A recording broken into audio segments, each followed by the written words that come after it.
SP sensory. I mean, I do have that. I read a book about it when I was like 8. Yeah. I went to the library and went to the adult, Yeah. like, what is that, the paranormal section. Right.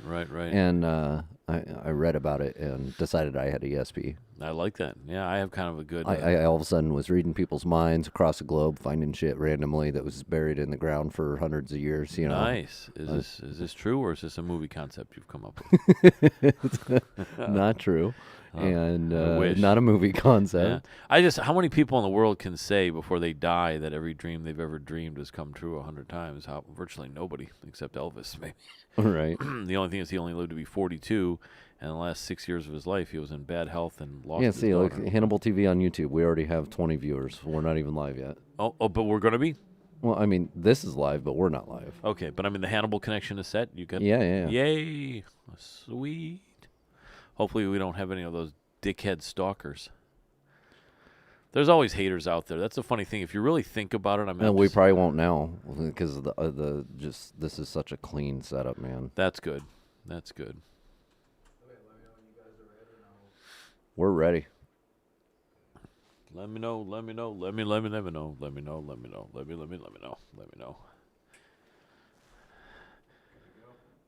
Eric is saying no. Yeah. Eric Paulson says no link yet. Well, get ready to feel. The power. Where we go. We went on right before I realized it, and I just got a call. So welcome to. Sorry to jump on your lead here. Can you feel the power? Thank you. I did both roles. So welcome to the MMA Power Hour. Go ahead, Dr. Adam Roorda. While you're doing it, Mike, can you send that link again to our first guest? He doesn't have it. Thank you. Thank you for that. Sorry. Stepping on my toes. Continue. Sorry about that, brother. Yeah, continue. I heard the crunch on those toes, too, with these steel-toed boots I have on. Yeah, I decided to jump on his feet over there. You guys didn't see it. You can't see my extra foot Exactly. on his foot. I know, right? But no, welcome to MMA Power Hour. It's great to have you guys here. This is our last show here on Fight TV. So if you're not on Fight TV, make sure to hit up the Fight TV app. It's FITE.tv to go ahead and download it. It's free. They do have pay-per-view events over there for wrestling and fighting, all sorts of combat sports. All over the place there. It is one of the best apps. We're just going our own direction here. We're going to be setting up our own app in time. And, it was always part of the plan. So no love lost for Fight TV. Make sure to check them out, FITE.tv. And I'm over here getting phone calls from people that know they're not supposed to be calling me right now. Exactly. That's what we got So, going. hey, welcome. Welcome to another show. Make sure to hit up Lith Token, sponsor of the show. I'm also one of the head honchos over there. We decided to go ahead and get us set up in the new studio here. It is the way we're getting in the studio here. So it's LITH token.io, lithtoken.io. That's it. And we believe, although there's no guarantee, I shouldn't say we, I'm not officially part of that team yet, but we believe that if you get involved with Lift Token, you won't have to be saying I owe to all the people you owe money to. You won't have to be telling your girlfriend or your mom all the people that you owe by saying I owe. If you go to Lift Token, I owe. Well, we right? hope not. Just don't put anything in there you can't afford to lose. We are a utility token. We're a little different than a majority of projects out there that claim to be. We actually have our opinion letter, and it's from a U.S. stateside securities attorney that has not involved with us. He's third party and has figured out that we are a utility token. We knew that going into it, but it is all about ESG. It's environmental social governance, so we're here to help the world, but it's through a more individualized approach instead of having the government control everything, right? So it's the exact opposite from a lot of progressives would like to see, but in reality, we're forcing them to put their money where their mouths are. So I like that. It's a cool little project. I recommend everybody check it out. We have a lot of people behind us. We have Vidor Belfort with us on board as a team member. Mm-hmm. We have Dak Prescott, who's throwing stuff out there from Dallas Cowboys. We've got a bunch of esports guys behind us. It's pretty cool, man. Absolutely. I like it. I think it's going to be a great success. And with the opinion key or whatever that you mentioned, the opinion has been authorized. Opinion letter. Opinion letter. And as the opinion letter came in from Tony the Tiger, and he says, it's great. You know what? That'd be awesome if you were here with us today, Tony the Tiger. Whatever, God bless his soul. God Yes. rest his Yes, soul. right. May he rest in peace. Oh, yes. But No, he's still around, isn't he? I think he is. Tony the Tiger, a cartoon, yes. Never aged. He never aged. He's the same, like in his 20s or 30s or something. And that's what he would be wearing a Lift Token shirt, and then you would be in there saying, Tony, what do you think about Lift Token? And he'd say, it's great. Well, I mean, he should. That's it, without a doubt. So you guys realize you won't be owing anyone, but anyway, no guarantees. Anyway, so we're happy about that. There's also the great cross-trained MMA fighter gear that I still have. Some of the great gear, some of the greatest fitting and more comfortable MMA gear. All we have left right now is small and mediums.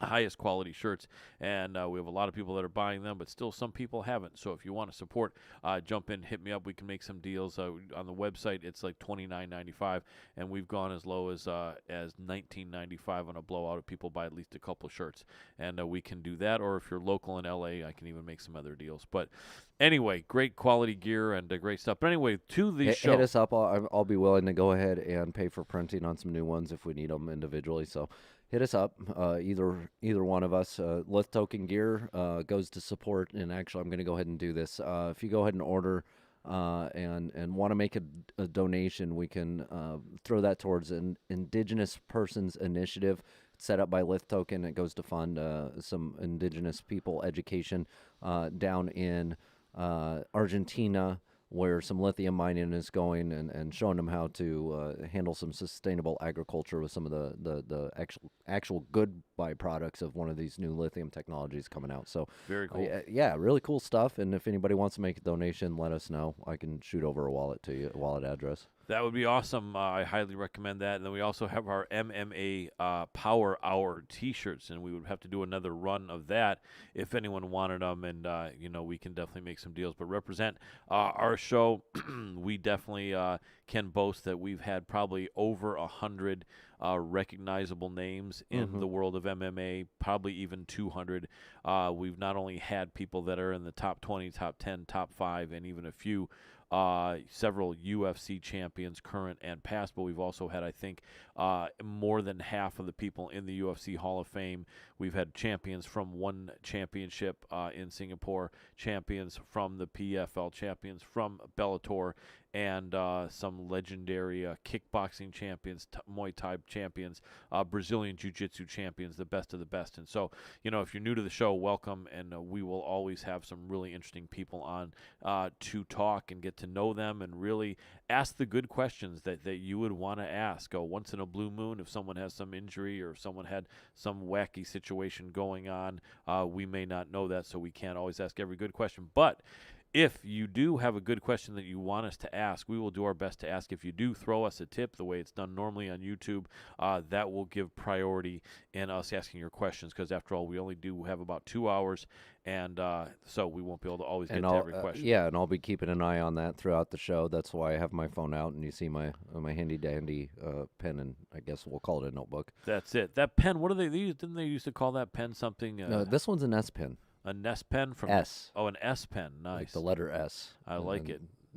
Backwards for you guys. That's it. Like running serpentine. Like if someone's shooting at you, you got to run like an S serpentine, which is like. Yeah, it's S for Samsung. And for those of you out there, don't hate us so much that you stop watching us just because I'm a Samsung fan. I believe he's an Apple fan to make up for it. So that's it. Don't hate us. I did lose 4 friends over saying that Samsung's better than Apple on Facebook. Man, just yesterday. Yeah, people are touchy about that, aren't they? I'm not necessarily an Apple fan. I've just got used to all having the things. iPhone. I'm an asshole and they care about that. I know, it's really ridiculous. I'm not necessarily an Apple fan, but I just got used to having it, although I definitely have more fondness for the late Steve Jobs than for Bill Gates, that's for sure. But anyway, so we have our first guest in a couple minutes. Should be there any minute. Mike, were you able to send to that additional contact information I texted you about 5 minutes ago? Yep. Okay, so he should be able to see it any minute, and then I guess as soon as we see him, we'll bring it on. Yeah, he'll pop in. We'll be good. That's good. I love it. I appreciate that, Dr. Adamora. Okay, so we've got. Hey, you get to see it right there. It's a little different. We're used to doing our Skype dance. Yes. We're not going to be doing the Skype dance anymore, but we're going to figure some stuff out here in studio to bring some more graphics to you and some really fun layered stuff. We actually talked about having a wombat overlaid over somebody, Snapchat filter style. And Yeah. we will do stuff like that. I'm actually going to have some guys program and code it into plugins for the software that they use at the Third Wheel Podcast Studio here in Los Angeles. Oh, wow. I love it. We will do that. It may be a little while, but we'll get some stuff figured out and get that done. I'm actually in the place to do that. There's a studio, a volumetric capturing studio on the other side of town here that I'm starting to work with, and they can actually help with that kind of stuff. Nice. Oh man, So that would be so. we much were fun. talking about it, joking, and I was For a like, couple "Man, maybe years. we can. Well, Yeah. now I'm actually in a position. I just Right. realized that that, now. Oh man, that would be so great because we have talked about that for 2 years. Watch fighters fly across the screen, punching each other. And Oh, stuff. yeah. Well, yeah, we're Different. Colin all of a sudden makes a joke, and Mike over here producing, he's gonna go ahead and click a button, And then it'll be up. and the fighter's gonna come up and just punch you, and you're gonna have black eyes. That would be Stars. awesome. That would be Stuff like awesome. that. Yep. We're literally going to see what we can do to get stuff like that figured out here in studio for you. So. Right, exactly. And then we're not going to try to rip on anyone. We're not trying to make the fighters look silly, so we'll just making us look silly. Or if we talk to a fighter beforehand and they don't Oh, mind. some of them will love it, man. Right. We can turn it into NFTs. Right. That's right. Because all of Yeah. a sudden you see a fighter with looks like a cigar in his mouth, and or something like that, or a beret on his head, or a cowboy hat, or But we would check with them first. We have all respect for the fighters, and this is never going to be a show that's going to try to make fighters look stupid or uncomfortable. We'll just make sure to check with everyone if we do any funny stuff. But anyway, so we are still waiting for our first guest, and that's even though it's only a minute late. That's the name of the game sometimes. Those of you that are on Fight TV, make sure to go on over to the Hannibal TV on YouTube. We are there. It is the Hannibal TV. Great place. We are on social media all over the place. It's at MMA Power Hour. We're not super active on social media right now, but we are going to be getting built up. We're rebuilding our squad and team. We've got an amazing production team here now with Third Wheel Podcast Studio. They've done such a great job the last few weeks. I intend on a long relationship here. I see that happening for quite a while. So we have an amazing production team here. If anybody wants to do live stream video or audio podcasts, great studio. Check them out, Third Wheel Podcast Studio. You can hit them up on Facebook, Instagram, or their phone numbers on their website. So, Nice. yeah, Nice. tons of great stuff coming in 2022. Are you ready for this year to be done yet, Colin? Oh man, this is one of the worst years ever. I mean, this bullshit scamdemic, just my opinion, is got to be one of the most insanely stupid, ridiculous, pointless, There is times of something life, about yeah, this ever. It's this pandemic that's really scammy. Yeah. I've been talking to a lot of people. I know people that have had the virus and really not well off at all. Right, Ending up in hospital and shit. But Yeah. you know what? It always comes right after their booster shot. Right. That's the weird thing. Yeah, about yeah, this. and not only that, but it's like goalposts constantly being moved. When you get one of the members of the Biden administration said, when you get the vaccine, the risk of COVID stops right there, and then that's changed to, oh, sorry about that. You got to. No, we're getting told. Get We're getting told to talk about MMA. that's it. Well, we're going to. We're waiting for our guest, and we're just kind of shooting the shit. Right yeah, now. we got to shoot this shit a little bit. Thank you, though, Steve. Yeah, we. Well, we God, his name appreciate is you being Steve. there. I guess if God, his name is Steve, that's who was telling us to do that. And thank you, Steve, or God. but yeah. So but yeah. Anyway, No, though, he so- says he shoves his thumb up his butt to win the MMA match. That- Well, I guess that's entertaining. That's Yep. if man. that's how you want to do it. I mean, Man, go oh ahead. man, can Hawaii get sticky? That's what Elvis would say if he were around about this during this time. But anyway, yeah, I am so ready for 2022. You I got have to do it. Yeah, I got a great feeling. I'm not going to recap anything since God, aka Steve, doesn't want us to. But I will say that I'm really excited about 2022. I think it's going to be amazing. I think finally good things are going to happen for good people. But you got to work really hard. You got to try. You got to grind. I'm not saying no one is. I'm not saying we are more than anyone else, because sometimes we're not. But we I think the world is becoming more and more a place that if you don't grind, if you don't just go out there and literally leave your all, leave everything on the table, it's going to be hard to excel, and it's going to be hard to survive. I mean, 100%. That's the way it is. It's always been that way, and a lot of people coast and find a way to coast, but let's be real, Colin. To really excel in life, it's always been tough. It's Yeah. always been rough, and Yeah. there's some people that are gifted a nice legacy, Yes. right? Yes. But not a majority of people don't get that legacy, and it's always been that way. Exactly. So there's nothing really new about that dynamic. No. Let's be real. Let's be real. And Yeah. and being in the fight community, I think most people agree.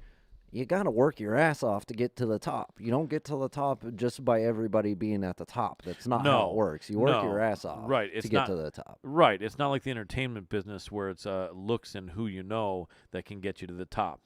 No one's going to be able to get there in other industries unless you work really, really hard and really grind. And so, it's no one can do it for you. You got to be willing to put in the time and pay your dues. One of the things I realized being a little bit of an older guy is that sometimes we put these limitations on ourselves that make us discouraged when we don't get there. When we're 20 or 19, we say, okay, as long as we can make it big by the time we're 25, then we will be cool and we won't suck. And then by the time we get 25 and we didn't really make it, we feel we suck, and some people even end their own life there because they feel they didn't make it. Meanwhile, you had 60 more years to live. God bless anyone that was in that much pain. But then a lot of people set 30 as a goal. If I don't make it by the time I'm 30, then I'm just a worthless piece of crap. And then you don't, and then you start feeling like that, and then The dynamic is really interesting. It's Hey, tough. I Really have a is. question from somebody here, and it's a good one. Okay. So that way we can skip on over to MMA. Usman versus Colby 3. Do you think it's worthy of doing? Yes and no. So that's a really good question. Whoever asked that, That's really good. exactly. Yeah, that's a very good question. Without a doubt, it. Colby has fought Usman closer than anybody. So if they were to make that fight next, would I be upset? No. Would a lot of MMA fans be upset? No. But I think they won't, and I think the reason why they won't is because, unlike boxing, they don't always want to have the same people there all the time. And I think there's a couple other really deserving guys, such as Leon Edwards, Right. such as Vicente Luque, who we've had on the show before and is a really great guy. I think Hamzat Chimaev and Bilal Muhammad. Bilal is a great guy we've had on the show. If they fight, that will determine who also will be in line there. And so, it's interesting. Colby arguably won that last fight.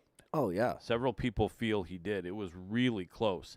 And so, in reality, should he have to wait till 3 other guys fight for the title? Probably not. But should he have to wait till maybe at least one of them or maybe 2 of them fight again for the title? I kind of think so. Right. Right? So the way I look at it is that Usman will fight probably Leon, because Leon's been higher rated longer than Vicente. And then whoever wins out of Usman and Leon, that's a rematch. And Leon did pretty darn well about 7 or 8 years ago against Usman, but Usman was not quite the Kamaru Usman 2.0 that he is now. But Leon, I think, has possibly gotten better as well, too. After that fight, I think it also goes based on how the fight goes.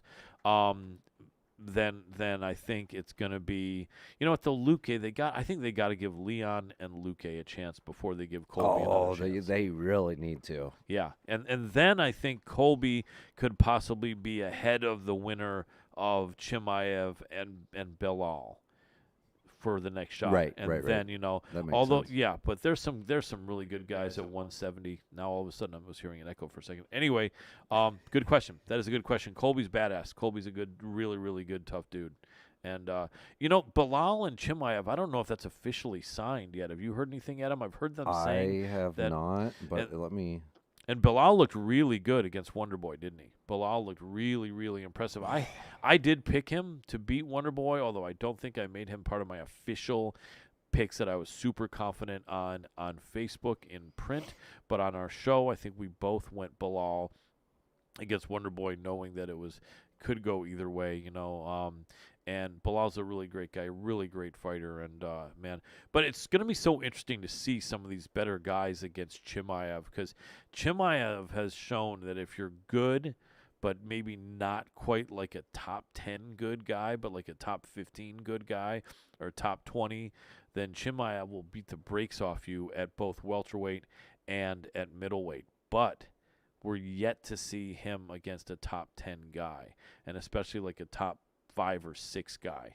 And there's levels to this game. Yeah, there's definitely levels to this game, and As him people sitting there say. telling Bilal that it's only going to take 1 minute for him to beat him. It's Yeah. kind of like, Yeah. bro. Yeah. There's Get a hold of levels. yourself. There's levels. Yeah, exactly. And maybe it does happen. Maybe it does.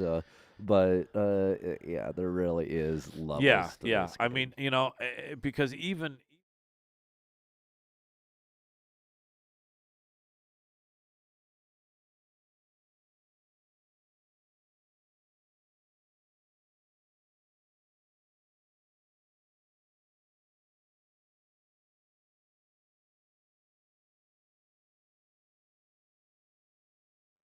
all right, Eric, can you hear me? I can hear you. Awesome. Let's bring you on here. We're live. We'll give you a proper introduction, ladies and gentlemen. So happy to have this next guest back on the show for part 2 of a great interview we did about a month ago. He is one of the most respected teachers and competitors, former Shuto champion, one of the most knowledgeable men in the world when it comes to submission grappling in both catch wrestling and jiu-jitsu, having trained with the likes of Danny Inosanto, Hickson Gracie, and some amazing. Higa Machado, Hig- Yuri Nakamura, Larry Hartzell. Thank you for coming through on that. I appreciate that, Sorry. Eric. I know you're right. Sorry. I was reaching. I've had a lot of really great teachers. You absolutely I've have. been fortunate. Absolutely. And so this man is Eric, the Viking Paulson. Welcome back to the show, Eric. Hi there. How are you guys? Doing great, man. So happy to have you. Sorry for any technical problems or anything, and we're happy to have you in here to talk again.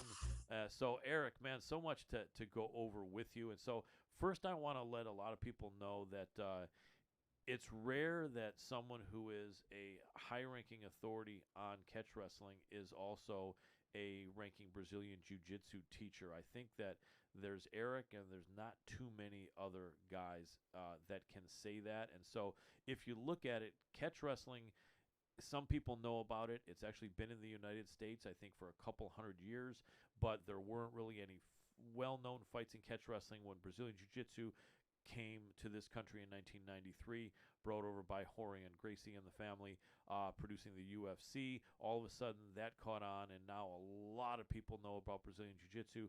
Not enough people know about catch wrestling, and the reality is it's a very, very legit art, and a lot of top guys are catch wrestlers that you just don't know about.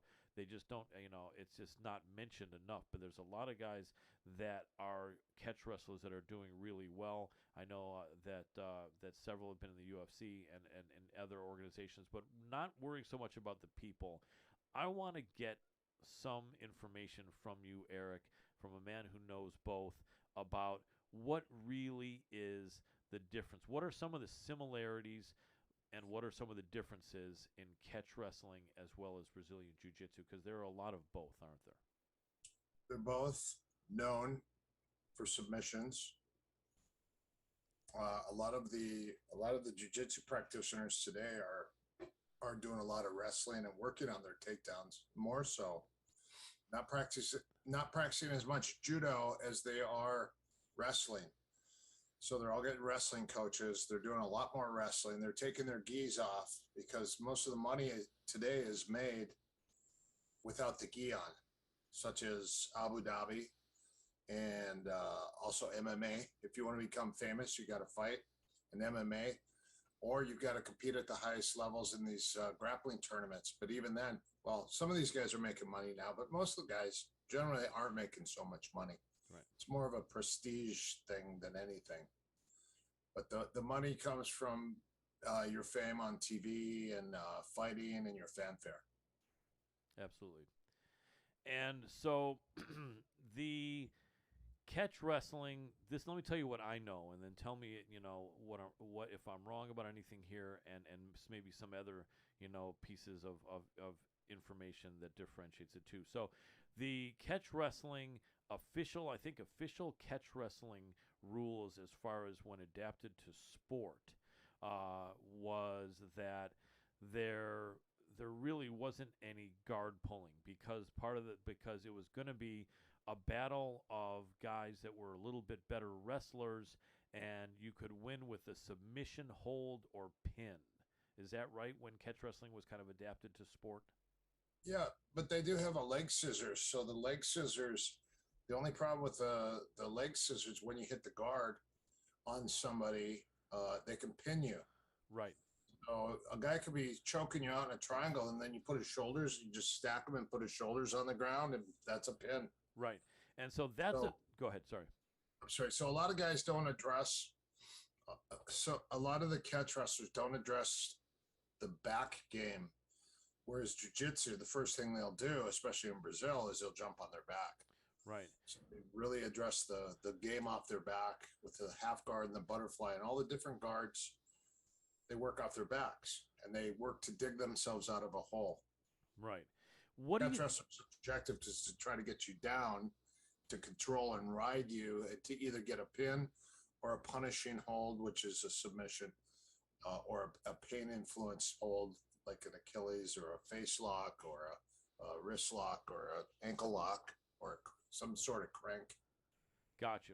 And were a lot of the catch wrestlers back in the days of Farmer Burns and Frank Gotch, and then coming to more modern days, like Carl Gotch, Billy Robinson, Gene LaBelle, these were guys that kind of did have a good familiarity with judo and or wrestling and a really good top game along with submissions, because that was part of catch wrestling, right?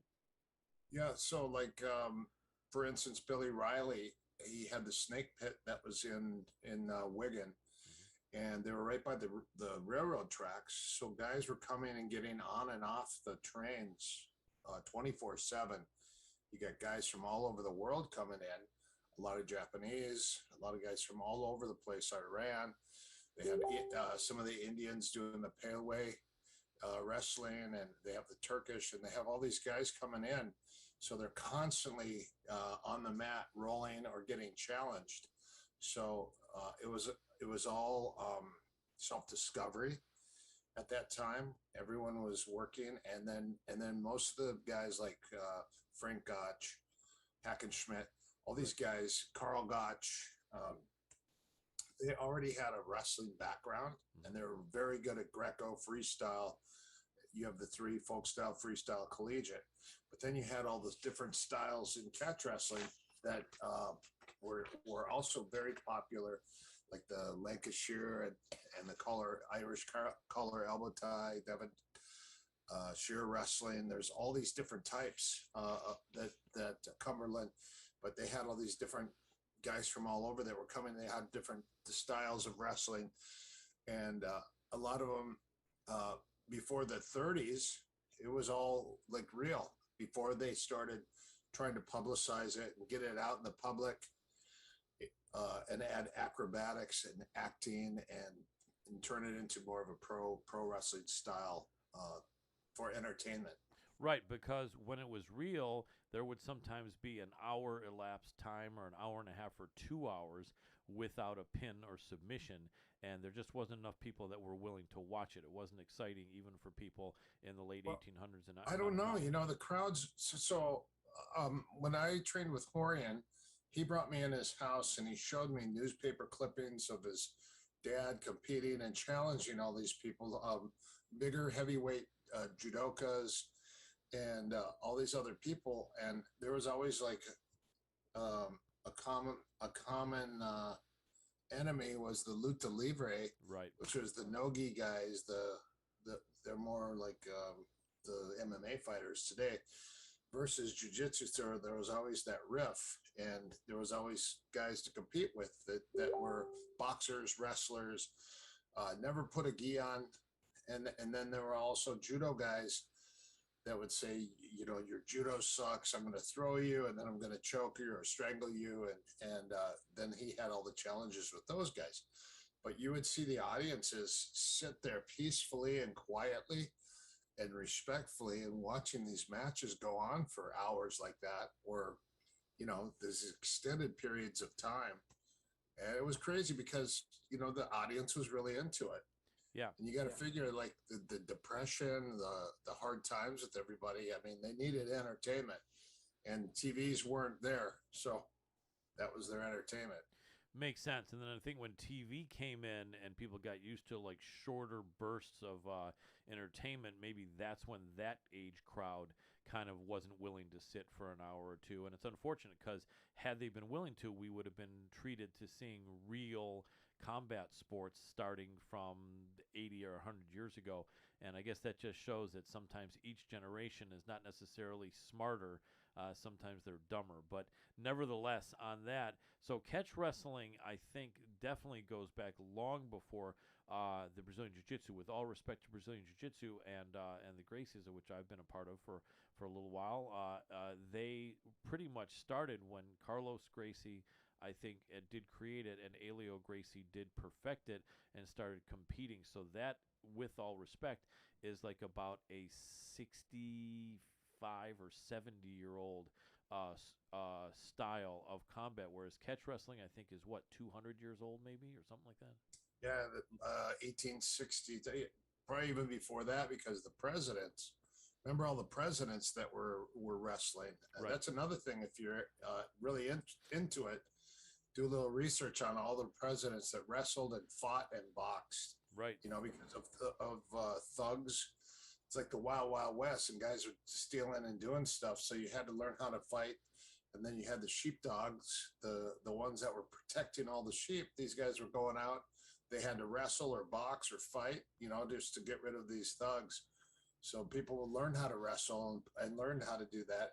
And America's martial arts was boxing and wrestling. Yeah, absolutely. So catch wrestling, I think jiu-jitsu is called the gentle art, and I think they call catch wrestling like the violent art.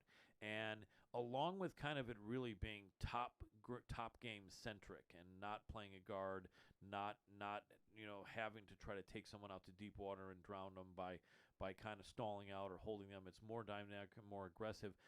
Some of the submission holds are similar. I know they call it Kimura, a double wrist lock, and they have other names, but are the holds in catch wrestling, are there holds in catch wrestling that are not normally found in jiu-jitsu, and are they somehow more painful or more aggressive, or what are some of the slight differences in the styles that are very similar?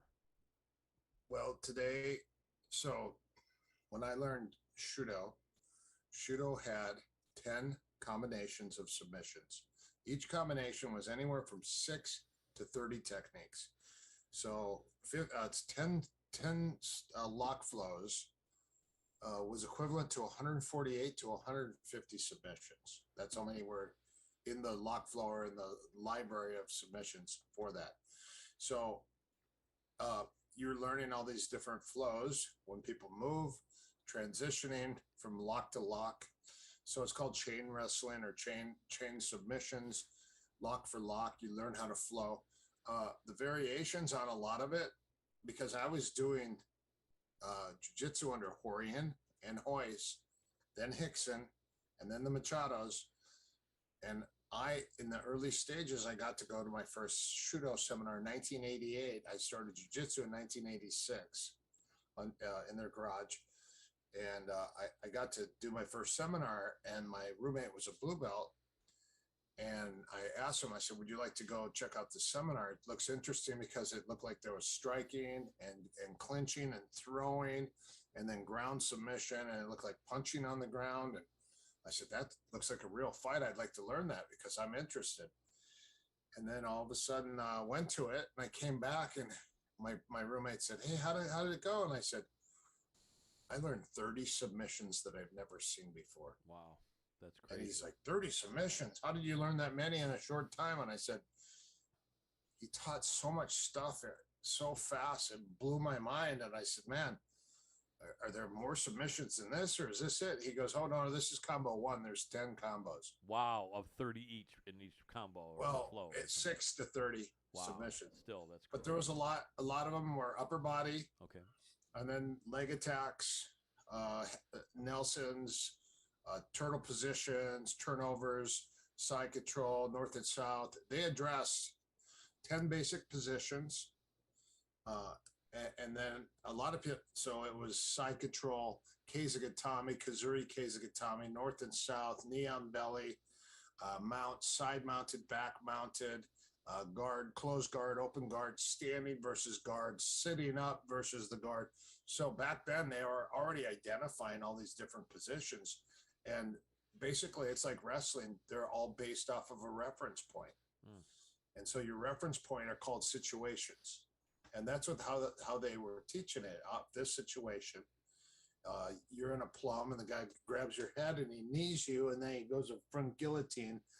You're either top choking somebody or your bottom trying to defend. So that was one. Or you shot on a guy and he sprawled. Now you're on your knees and he's on top, turtle, and you're on bottom, turtle. And then you had north and south, side, turtle back, and then you had hooks in. So the Japanese really identified that aspect of it as far as the technical aspect, and they broke it down in situations and they had names for everything, which was different for me because, sometimes you'd ask what the name of the position was and there was no name. Right. What's the name of the submit? There wasn't a name, but there may have been in Portuguese, but sometimes because of the language barrier, it was hard to maybe transition as far as the understanding what it was. Gotcha. And there's a tremendous amount of crossover because I really believe that over the years, both catch wrestling practitioners and jiu-jitsu practitioners are looking at the innovations and the movement and submissions because I think both are legitimately able to claim any sort of innovation as something that could be part of their repertoire. So I think that there's probably not going to be enough difference in the arsenal or the moves for someone to say, listen, I'll participate in this match using only catch wrestling techniques, and for another guy to say, I'll participate in this match using only jiu-jitsu techniques, because so many of them are going to be crossover, right?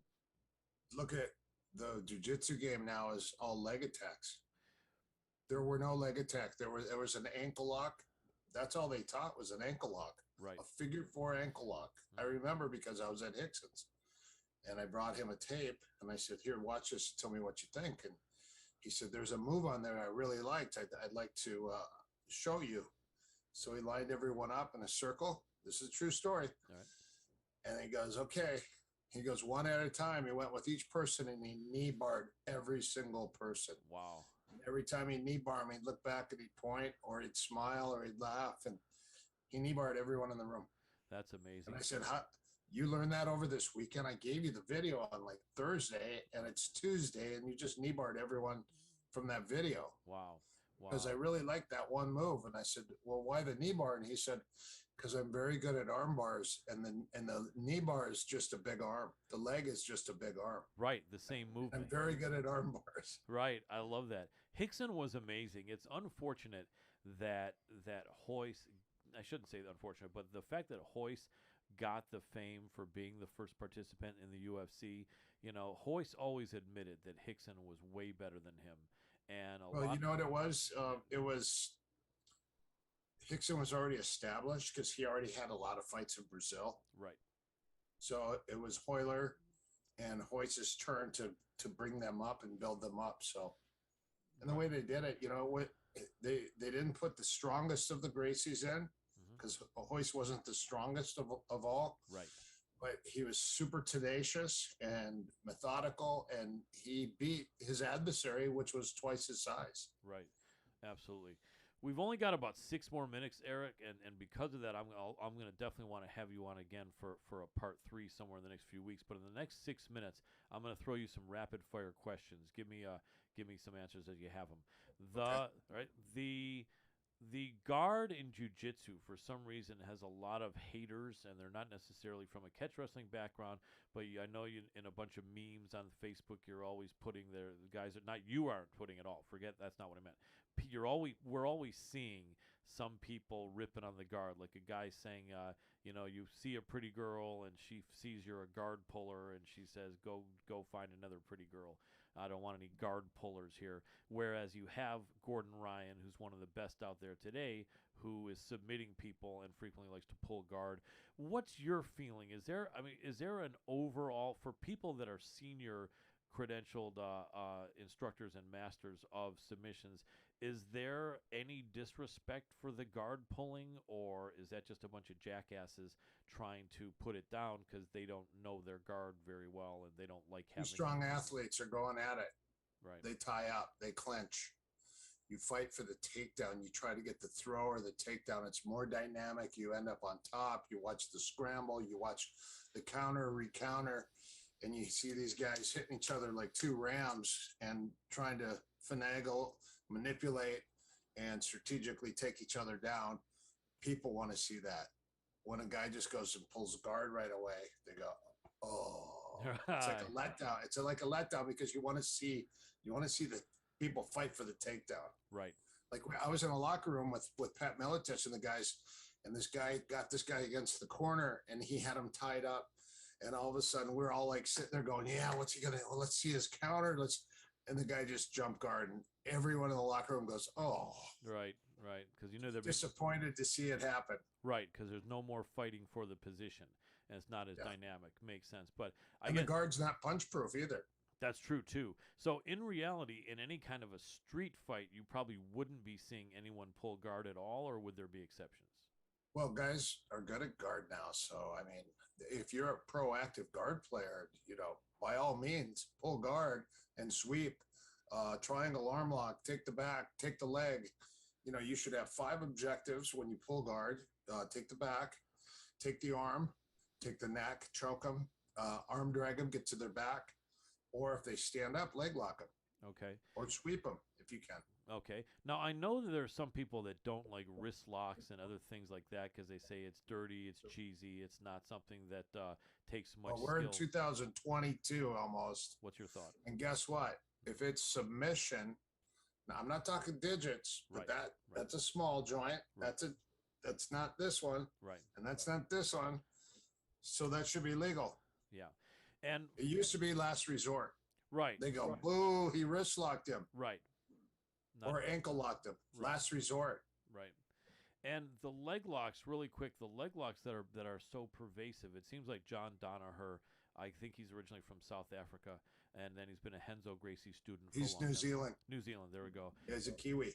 Right, and he's really, like, it seems like he's put in a lot of time on those leg locks, and his guys, the Danaher Death Squad, and now out in Texas, Gordon Ryan and Nicky Ryan and Nicky Rod, Craig Jones are really good at that. Is that something that everyone's probably going to catch up to at some point, or is that uniquely difficult to get? Well, they're not hiding.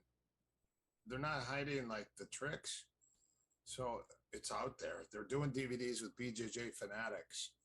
And a lot of people are getting all that information and they're drilling it. The 10th Planet guys drill it all the time. If you ask me, a Shudo fighter today, if I was to look at a style like a Shudo guy, which was a catch wrestler, I would say it would definitely be Gordon a little bit, but more so it would be Gary Tonin. Yeah, that's right. I forgot to mention Gary Tonin. I don't know why. Yeah, Gary Tonin's style is, he looks like a shooter. Yeah. He literally, because he shoots, and then if he fails, he'll lay back for the guard.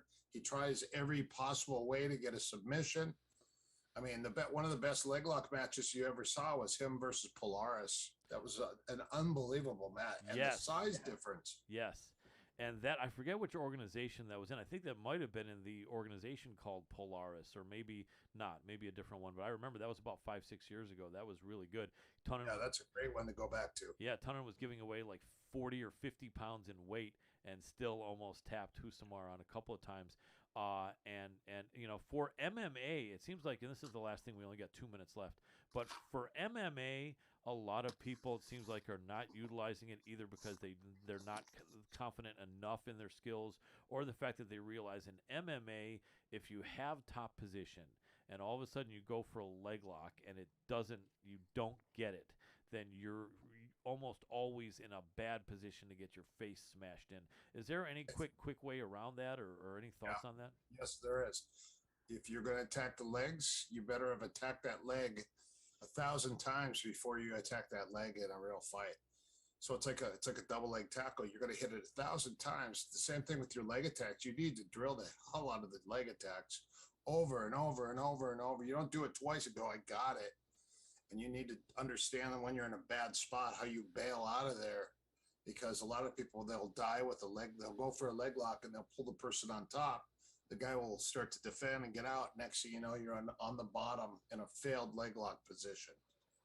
So if you get really good at leg attacks, and then also work your transitions and your transitions out of it and your scrambles out, that would be, I think, expert. Excellent. Now, I want to wrap it up, but I want to ask you here, and then we'll coordinate after. I hope you're available. I really want to have you on the Tuesday night before the Beneil Dariush Islam Makhachev fight, because we both know that's going to be crazy good.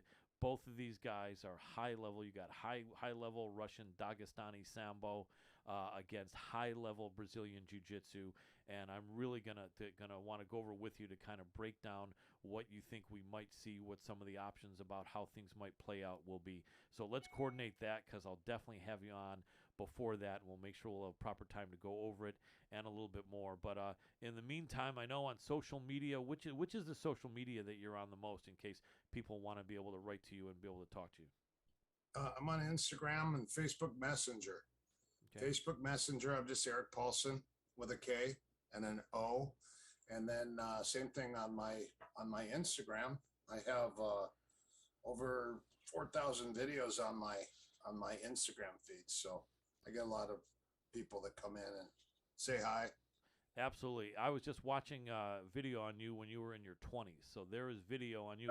A lot of people will say I've been doing this since this and that date, but you can't find any footage or proof. Eric Paulson, you can see videos where he looks like he's like 22 years old and he's submitting people. So you can't find a guy who knows more than him.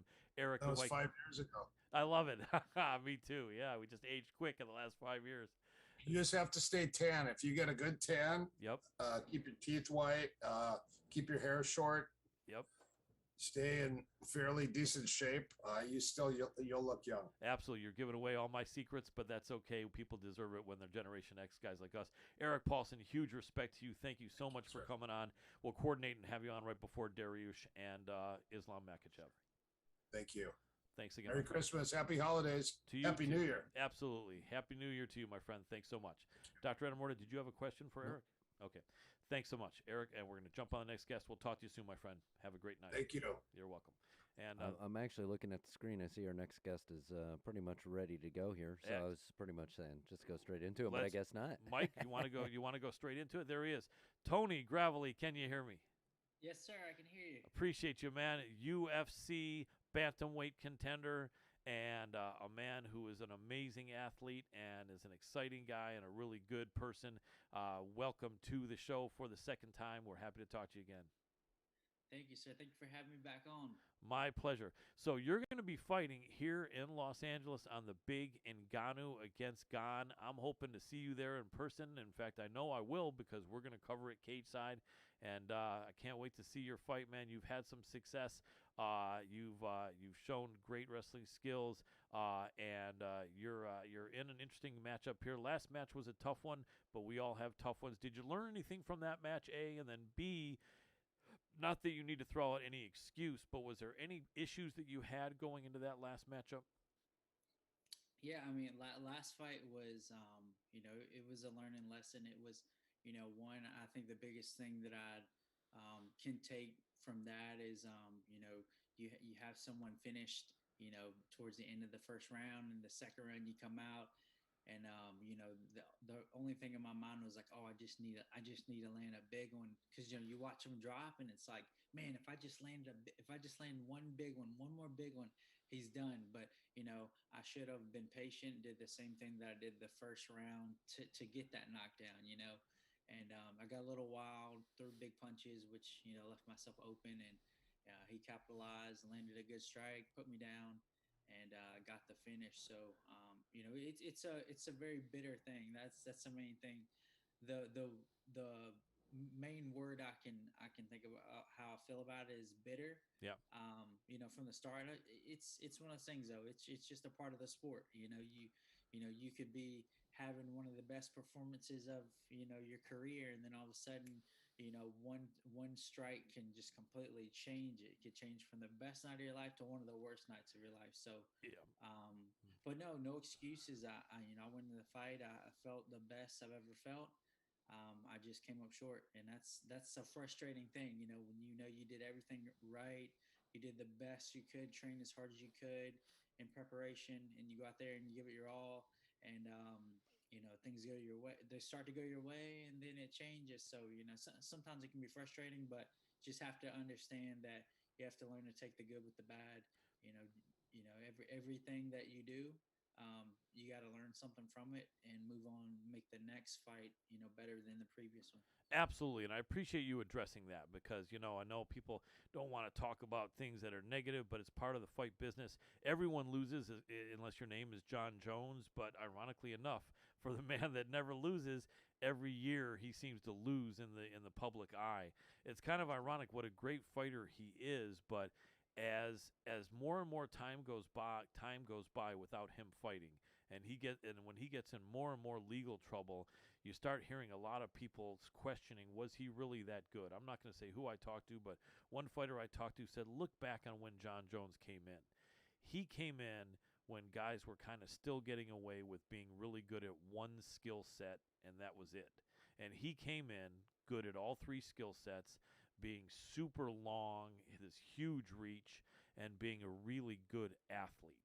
And so the time he came in was like perfect. It was almost like you couldn't ask for a better time, where basically it was almost like shooting fish in a barrel for John Jones. Like he probably knew before each fight, this is going to be a cakewalk. I don't really even have to train for this fight. And a lot of people are saying, had John Jones been 23 years old right now, it would have been a different story. And I think it's true, but I think he does have skills. It sure is going to be interesting to see where he goes. But for the most part, not asking you to comment on him, but other than him, everyone wins, everyone loses. Like Elio Gracie always said, you either win or you learn. And I think that is really true. That's one of the things that is interesting in combat sports, is that keeping your cardio and not getting gassed is an important thing. But if you have someone hurt and you never go for the finish, then you're always going to be a guy who wins by decision, if that, or is in a draw. There's several guys that every fight they're in a split decision, or every fight they're in a decision. And even though it's legit, I think matchmakers start getting less excited about those guys because they're like, there's never going to be a stoppage. The handicappers are saying, we'll bet for this guy to go decision because he never stops anyone. So you want to go for it. And I definitely understand that. And it is so tough to know how much to put in. But I think you probably learned, like you said, an example from that fight that if you feel you got it and you just, let go and put 100% energy into it, then you are taking a little bit of a risk. I'm not trying to tell you what to do because you know far more than I do about being a professional MMA fighter. But it sounds like maybe that's something you were able to put into your memory banks and put some of that intel into your game for next time. Yes, sir. Yeah, I definitely. You think about, you look back and there's always, you look back and you think, oh, should have did this, should have did that. And if I could go back, I would do it different, but I can't. So the only thing I can do is take it. And, the next fight, forgetting that situation, my memory's pretty, I have pretty good memory when it comes, when I lose, I learn quick. So, that's always going to be in the back of my head. I'm going to remember really fast that scenario. And, I'll take care of that, handle it a lot different Absolutely. the next time. Absolutely. And that opponent is a tough guy. I mean, you've been in with very tough guys, and you're a very tough guy yourself. And it's a funny thing about that last guy, Nathan Madness, he's kind of deceptive.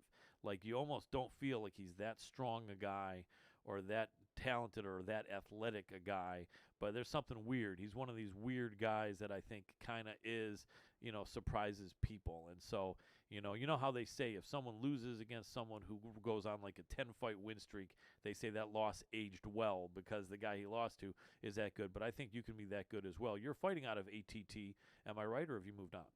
Yes, sir. Yes, sir. I train out at American Top Team in Coconut Creek. And you got so many great people there. Tell me, who are some of the guys there around your weight class? Because you're 135. Who are some of the flyweights, bantamweights, featherweights, lightweights that you get work in at ATT, and especially for this camp, if it's not a secret? There's a lot of really tough people in ATT in general, specifically the 125, 135s. So I've gotten the opportunity to train with everyone. Kyoji Horiguchi, Adriano Moraes, Pedro Munoz, Marlon Moraes, Alessandro Pantoja, Jussier Formiga, and then Ricky Bandejas. We got a couple of guys that people don't really know about. There's so many people, so many guys that fly under the radar right now, but will have their opportunity, like Sal Guerrero, Jason Eastman, Mauricio Gomez. These are guys that people don't know yet because they haven't broken out into the big stage yet, and they're still pretty early in their career. So there's a lot of big names that I get to train with, and I also get to train with the guys that don't quite have their name out there yet. So we all work together. It's a really, I love the atmosphere because if you're not training for a fight, you should be helping someone else prepare for a fight. And when it's your turn, it's the same way around. So everybody helps everybody. Everybody make sure that they're doing whatever they can to help you prepare. And it's just a great team environment. Without a doubt. And they say iron sharpens iron, and those are a bunch of killers you have there. One thing I always wondered, and I haven't trained for a short while here in the pandemic, but I was up until the about a year ago when I was training a lot, and not a high level guy, but a purple belt. And I know that as not a professional fighter, there's days that I would come in and I'd be really sore, and like my back was really sore, and I was older than a lot of the guys there. So I would say I'm going like half speed today. You know what I mean? And I wasn't the only guy. There were several guys that come in and they say, "Yeah, I'm gonna roll, but I'm like I haven't gotten a good night's sleep for a week." And what happens when you're a pro fighter? You're a young guy. You're in great shape, but you have a fight coming up, and you don't necessarily want to like go necessarily super hard. Do you do it anyway? Are you able to tell one of your training partners, "Hey, look, I just want you to be mindful of the fact that I do have a fight in 3 weeks, so I'm not necessarily wanting to go batshit crazy here," or how does that work? What's the communication like? So I guess it depends on the person. I've done both. Well, for the most part, I'm kind of stubborn. I could come in not feeling good, and I do it anyway. Okay. It's hard for me to halfway train. Right. So I can't tell how many times you come in and you think, "Oh, I'm not feeling too good," but the second you start going, it's just your body's in like you're just used to doing it. It's no way to like halfway do stuff. But yeah, when you have a fight, the closer you get, the more you train with. I get the opportunity to train with a lot of people, so we kind of know when we're all fighting. We're constantly asking each other when we're fighting, so kind of have an idea. And everybody's really good partners. So nobody's really trying to hurt anybody. So I haven't had any issues with that. Everyone's very respectful. When you're put in different positions. I mean, when you're grappling, you can get put in all kinds of positions, especially things like anything dealing with a knee or an ankle. Those are things that you can. All it takes is a one minor pop, and you could be done. So, Right. but everybody that I've worked with, everybody's really mindful, and they make sure to protect you, especially the closer you get to a fight. That makes sense. And yeah, because I can see you go hard, but I think, like they say, there's no shame in tapping out in the gym with your training partners when you're learning. So I think probably the better fighters are smart when it comes to that.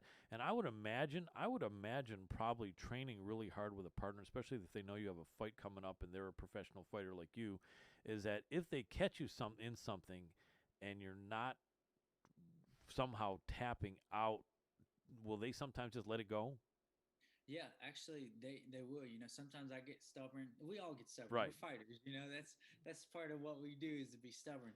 But yeah, there's plenty of times where you catch somebody in a move or you get caught in a move and you may not want to tap, but a lot of times people just let it go because they don't want to be the one that accidentally, like I say, it could be like one extra ounce of force and something could pop. So a lot of times people are very mindful and they'll hold a submission. They'll like kind of look at your face to see like to make sure like to see how far it is.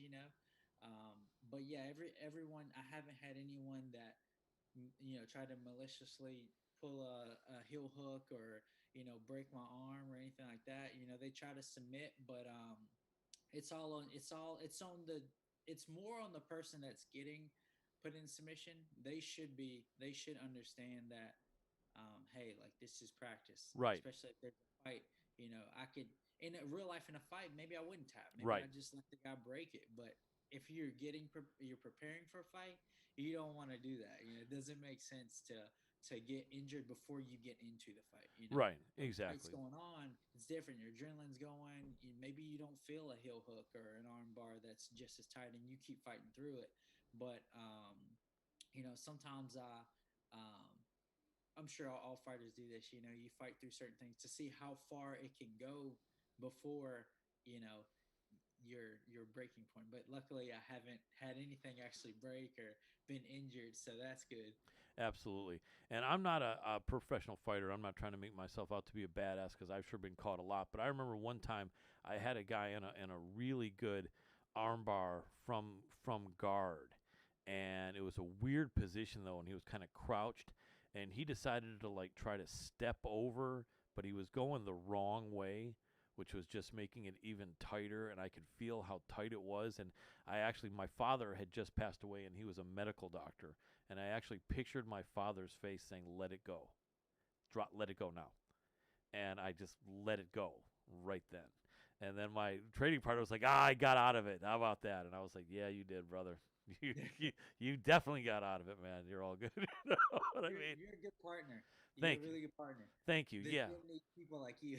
Thank you. Yeah, I just figured. I mean, you know what I mean? I'm not there, and I'm always like the older brother anyway, and always training with guys like 5, 10, 15 years younger than me, and I'm like, what's the point? I mean, it's not, you know what I mean? It's not going to do anything, and I really didn't want to injure anyone, and I just figured that, and not only that, but we're not even pros, so it's like if it made a training partner of mine feel better to feel he got out of it, that's fine. It's like, why should I have any ego? But yeah, no, ATT is such a great team. You've got great people there. You know who I had on the show a couple weeks ago? I think kind of a somewhat newer addition to your team, the heavyweight BJJ champion, Marcos Buchecha Alameda. Muchacha. Yeah, Muchacha, yeah. he's a good dude, right? Yeah, he's an awesome dude. He's like he's like one of the nicest guys, but he can also be one of the scariest, like Yeah, but it's so cool to watch. I remember when he first. I guess I've been at the gym a little bit longer than him. I've right. been there for let's see, almost 2 years now. I think Hmm. been here from almost well going on 2 years. Once the year starts, year and a half or so, Hmm. and but yeah, he he's a tough guy and he's really nice. He's actually really nice, but I'd say he's definitely one of the most experienced um, jujitsu grapplers in the gym. Without a doubt, were you happy to see him get that win over at One Championship? Absolutely, he that strength like the you could tell like it was like it's something about certain people's squeezes are just different, Right, like it was a gable grip and just you could tell the squeeze that he had was like it was a choke and it didn't feel good either, like it was right. both. Yeah, sorry to interrupt you. That's just what I was telling a couple friends of mine. I'm like, wow, it doesn't even really look like he necessarily has this in really tight, but I think he had the guy body locked or something else, and just his knowledge being that high level in jujitsu, he was able to put enough pressure on the guy that the guy could feel that it was just going to start injuring, all parts of the guy's body. And, that's one of the things with these guys that are that good in jiu-jitsu is they don't even really necessarily have to have the position that good. And I think we all want to try to get the position as good as we can, but I think the higher level you are, the exact position and everything being perfect is less important. And that even makes them more dangerous because I think a lot of times the person defending thinks, okay, well he doesn't really have hooks in. He doesn't really I'm turning the wrong way for him to get a choke on. And then all of a sudden you're like, wait a second, why am I tapping out? And it's because, right, you got someone that high level on you. They didn't need to have all the position that good. But I do believe normally position before submission is usually the mantra for all the rest of us that are not jujitsu gods, right? Yes, sir. And then you think about. I wonder how many he's probably been in that position millions of times. Yeah, yeah. The squeeze along with the torque and the hip pressure. It's a lot of different things going on in that guy's mind as he's getting twisted, he's getting choked, his neck's getting cranked. So he's got a lot of stuff to think about that doesn't feel good. So Yep. and he probably realized, it he wasn't going anywhere.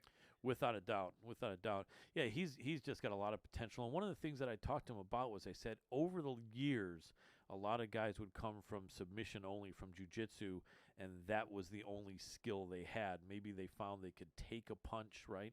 But they didn't have their striking down much, and they didn't have their wrestling down much. And I asked Buchecha about that, and I said, because if that's where you're at, that's kind of could that maybe be a problem? And he agreed. He said, you're absolutely right. And he said, I know I can't go in there with just jiu-jitsu in MMA and think I'm gonna beat anyone. So he's training his wrestling hard with Steve Mocco. He mentioned that Steve Mocco is more of a beast than anyone I think he's ever met, and in wrestling, and then he's practicing his striking. Do you do some wrestling training with Steve? I know you're a really good wrestler, so I don't know if you have to. Absolutely. Mako was one of I've known of Mako and watched him wrestle for a long time. I wrestled, majority of my life, starting in 6th grade. So, I remember watching Mako wrestle, and I remember him being like, still to this day, one of the most feared heavyweights. It was like almost like a fight without throwing punches, and he was entertaining too. There's a lot of heavyweight matches that aren't quite as entertaining, but he was he was a bear. That's why they call him the bear. And he was always entertaining to watch. I remember thinking and watching him, I was like, man, it's got to be so scary knowing that you have to go out and wrestle this guy. And then actually watching him fight, the way he moved was so good. I think his movement is better than my movement, and I'm a bantamweight, right, as far as fighting goes. But yeah, Mako's always been. I've always looked up to Mako and thought very highly of him. So now, getting the opportunity to be around him and learn from him in wrestling, and then also actually help him run his wrestling club, his Mako wrestling club. So awesome. I help teach the kids. So I get to spend a lot of time around Mako, and it's a really cool experience. It's like almost like it's crazy when you've looked up to someone for so long and you finally get the opportunity. It's crazy how life kind of guides you in these points. So where you look up to these people at the gym, whether it's wrestling or from their fighting, and then now I see these guys every day, and I get to meet these guys and work with these guys. So it's a really cool experience. Absolutely, it's got to be a great feeling for sure. And I get the same feeling, honestly, having been a UFC fan for so many years, and all of a sudden I get to talk to you guys like this. It's a treat, man. So that same feeling you get with him, I get with you. I appreciate it. It's awesome. It's cool, man. It's just crazy how life works. You set your mind on something. Like as a kid, this is what I want to do. Me and my dad used to watch UFC all the time. Back in the day, back when it was I think MMA was maybe the 3 promotions I can remember are Pride, UFC, and King of the Cage. Those right. are the 3 biggest ones that I can remember. At least the ones that were shown in America, and Pride is in Japan. But I remember watching and telling my dad that's what I wanted to do. And back then, my dad was like, "No, you're not doing that," because that was back when it was less rules. It was more barbaric. There weren't any weight classes. So, but to now, go through life and almost lose the idea of being here and get a normal job and working, to coming back and my life circling back around and being back in the position where this is now my reality. It's just crazy to think about. That's awesome, and it seems like you do have a gratitude for that and appreciation, and I think that's a big part of life. I think sometimes if we take something for granted or don't really appreciate it, it can be gone before you know it. So I think you have a great attitude on that. Reminds me of a funny story on King of the Cage. I went to King of the Cage with a buddy of mine, and his dad took us, even though I'm going to admit, we were both over 18 then, but still, his dad took us, and it was 2002. And as we were leaving at the end of the event, Quentin Rampage Jackson was walking in front of me, and Rampage had just lost to Sakuraba. And after me and my boy and his dad got in the car, my boy said, "Oh man," he said, "what I was about to do," and he said, "you were right behind Rampage," and he said, "I was standing behind you. I was going to try to say in a muffled voice so it sounded like you were saying it, that Sakuraba's the best. You suck. You know? Oh my And he gosh. said, and then Rampage would turn around and probably punch you.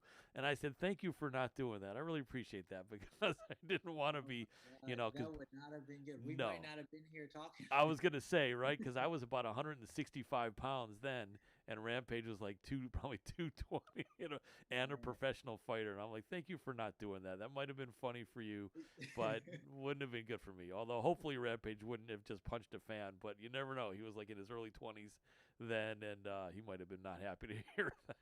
You never know. And some people, after coming off a loss, people handle losses differently. So Yeah, yeah, some people rage, some people, get more like a depressed state. right. You don't know. So he could have very well, Yeah. threw you over something. Yeah. He You picked never me up know. and he could have done the Rampage body slam on me. Yeah, so I'm glad because you're right. I may not have been here. Well, you've got a good fight coming up on the 22nd at the Honda Center here in L.A. For some reason, for a minute, I thought you were like a California guy, but you never really were. You've been in Florida with ATT, but where did you grow up at, if I could ask? I'm originally from Martinsville, Virginia. Okay. So it's like Southern Virginia. So I spent a lot of time in Virginia and North Carolina throughout most of my life. I went to college in Appalachian State, which is in Boone, North Carolina. So, and with wrestling, I traveled a lot, up and down across the country with wrestling, but I've actually never been to California. I was supposed to go to California a couple years ago. Before I got signed to UFC, I actually used to fight for King of the Cage, and I held their title. And I was supposed to fight in a guy who's actually in the UFC now. His name's Johnny Munoz. I Yeah. was supposed to fight him. I don't remember exactly where it was. Somewhere outside but it L.A. got probably. canceled. Sorry, probably somewhere outside L.A. Maybe I would imagine, like on the. Maybe so. I can't remember exact city, but it was maybe it was somewhere near LA. Yeah, because they have a reservation. They have like a couple reservations where they were King of the Cage. That's where I went like 19 years ago for that King of the Cage. Yeah, sorry to interrupt you, but yeah. So this is gonna be your first time. You excited to come out to L.A.?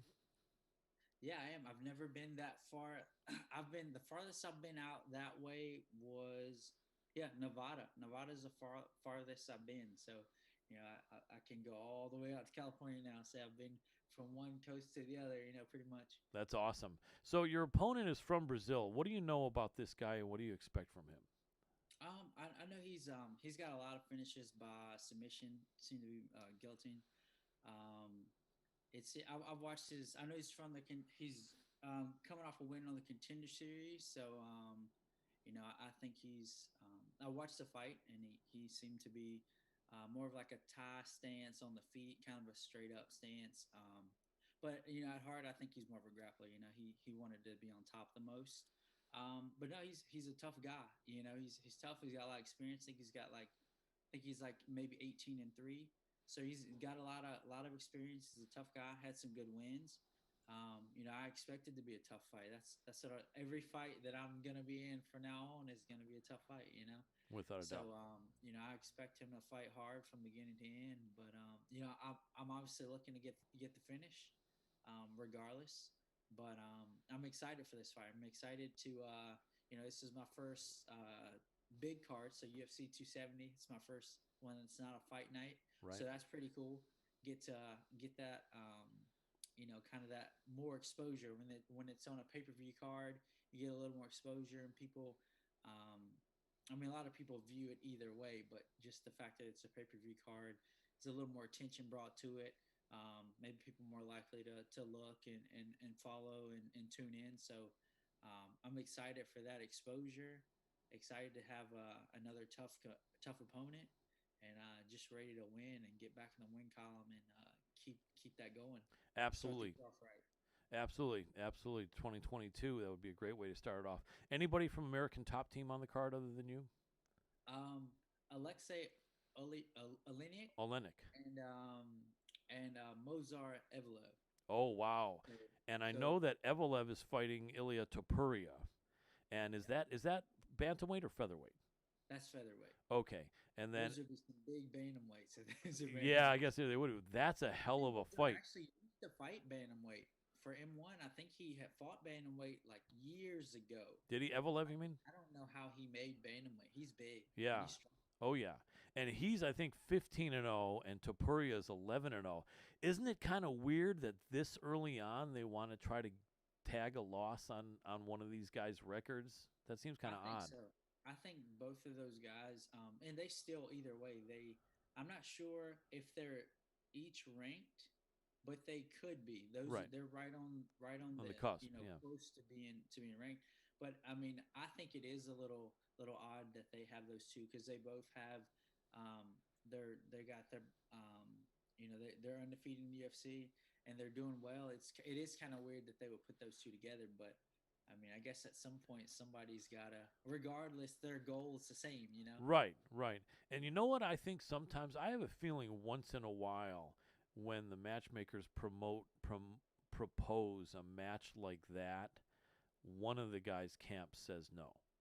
I have a feeling maybe So, right. That's maybe why we don't see matchups like that anymore. Because one camp is like, why should I put my undefeated guy up against this other undefeated guy? They've both only had 3 or 4 fights in the UFC, and someone says no. So this is, I guess, an interesting situation where both camps have so much confidence. And last time we saw Topuria beat Ryan Hall, and Ryan Hall did come up victorious in his last fight. I think it was with Derek Minner, and it was a good fight. Derek's a cool dude. But Hall is slick, and it just seems like Topuria was aware enough of the submissions and the leg locks to like not even let Hall make it that close, and was so explosive it just beat the crap out of him. Topuria though is a very confident dude. I was at that fight in press row, and I think he made some things like he's ready to be champion or he's ready to be top 5 guys, and I thought, I don't know, that may be a little premature for this young guy to be saying that, but Evelev is tough. That's going to be a war, man. I'm sure you're going for your teammate, but how do you think that one's going to unfold? Are their styles kind of similar? I'm not as familiar with both as I should be, but I think Topuria might like to strike a little bit more, but he knows his ground game. Evelev is just one of these kind of Russian crushers, top pressure top guy, isn't he? yeah, I think I think you pretty much have it spot on as far as as far as I know. I haven't seen Mozart's opponent that much. What's his name again? Ilya Topuria. Topuria. I've seen a couple of his fights, but um, I haven't seen enough to really know exactly what whether. But it seems like he's more of a striker, I would say. Um, but I think I think Mozart's going to pressure him a lot, and it's going to be a lot of top pressure, like you said. I think um, Mozart's strong, really strong. I think once he gets his hands on him, it's going to be hard to get away. So I think that's going to be majority of the fight. But either way, I think it's going to be a really good fight. Yeah, without a doubt. I like the fact that Movsar is a little bit older. He's 27 and the other guy's 24. Now, not that guys that are under 25 can't win, but again, it seems like unless your name is John Jones, most of them aren't winning the big fights. Because, I mean, as I'm sure you know, I don't even think most guys even get their man strength until they're maybe 28 or so. I'm sure you notice the difference between your strength now and 5 years ago, right? Absolutely, yeah. I can definitely tell the difference in my man strength, So, but yeah, the older I just turned 30, and I Right. feel like I'm getting stronger as time goes on, So, but yeah, I agree that's the thing, I can tell the difference from when I was 24 and now that I'm 30. I can tell the difference Much stronger. drastically. So there is a difference, Yeah. So. I think that goes to the that advantage could, of Movsar, yes, sir. without a doubt. And then Olenek, who's Olenek going against, Greg Hardy. Interesting, man. Isn't that an interesting fight? Greg Hardy is a unique dude, man. I've had a good back and forth chat with him after an event. He's a respectful guy. A lot of people hate him for some crap going down with his ex-girlfriend. I'm not going to diminish it. If he's beating his ex-girlfriend, shame on him. But I know that sometimes there's some mitigating circumstances, and I know people hate him. He's a guy who's overcome asthma or deals with asthma and can still fight. He never really had any combat sports background. It was all football. And he did beat a few guys, and since then he's lost to a few guys. Isn't Olenek like 42 years old or 43 or something? Yeah, he's got a lot of fights, a lot of fight experience. He really does. So this is kind of a good matchup because, you kind of feel almost like whoever loses that fight kind of going to maybe not be in the best position going forward. And I always hate that. I don't want anyone to lose their job in the UFC, not that they would, but I think this is kind of a good test to see which guy can grit his teeth and dig his heels in and, you know, make a statement that he wants to stay in the UFC. Yes, sir, I agree. I think obviously Greg's a more athletic guy, and he's going to want to keep it standing. Obviously, Alexei's strong. He's also another strong guy, and he's weird because a lot of the chokes he gets are things that, like, some of them look like something you would do to your little brother, Right. but he actually does them on other trained athletes at a high level. So he's just got that. He knows how to use that strength, that torque, and the patience of he'll squeeze a head, like they call it, I guess you call it scarf choke, like a headlock, like Right, a and of wrestling. the Ezekiel choke. He's also the Ezekiel choke Yep. master. Yes, sir. I remember seeing him mounted. He would be mounted a couple times and finish the choke. From the guard, from the bottom, and Yeah. even if he was Yes, you're sir. right. No, he was mounted, not even the He guard. was Someone mounted, mounted and on that was him, maybe and he at would least submit 2 them. times. Yep, crazy. Yeah. Now wait a second. Wasn't Greg? Didn't Greg used to be ATT? Yeah, he used to be AT. I think he stopped. I think about the time I came, I remember seeing him there a little bit, and then he kind of left. I think he left with Dean when Right, Dean left, right, and he I left with Dean. So right. I wonder if Alexei was there then, and if so, I wonder if they trained together. If they were both there, they probably would have maybe trained together at some point, huh? maybe so. I guess it's a possibility. I'm pretty sure Alexei's been there longer than I have, so I'm sure he has, at some point trained with him. Interesting. How now psychology? Everyone knows that psychology. We got like 4 minutes left, so I'll make it quick here. Everyone knows that the mind and psychology in fighting is a huge part of it. If Alexei was beating, was always able to tap Greg, let's say 2-3 years ago, does that advantage in his head mean a lot? Does that give him like a huge advantage in an MMA fight just because when they were training in the gym that he was able to tap him, or is that not always a big deal, would you say? And I'm just predicting this. This may not have been the case. But if it was, how big a deal is something like that? I think it could be, in Alexei's mind, it could be an advantage, but you never know. For one, I didn't, only those two know like what really Right. happened, and it could be that the situations they got in, they started grappling. It was a grappling class. Maybe it was easier to get. They started with his hands on him already. Okay. I don't know the situation, but that's definitely a confidence booster, knowing that you felt this guy and you know what he feels like, and maybe Alexa got his hands on him and it was easier. Maybe Greg was able to survive some. You never know. But if you personally, if I knew that I grappled somebody and I knew I was the better grappler, I would have confidence, more confidence than usual going into the fight.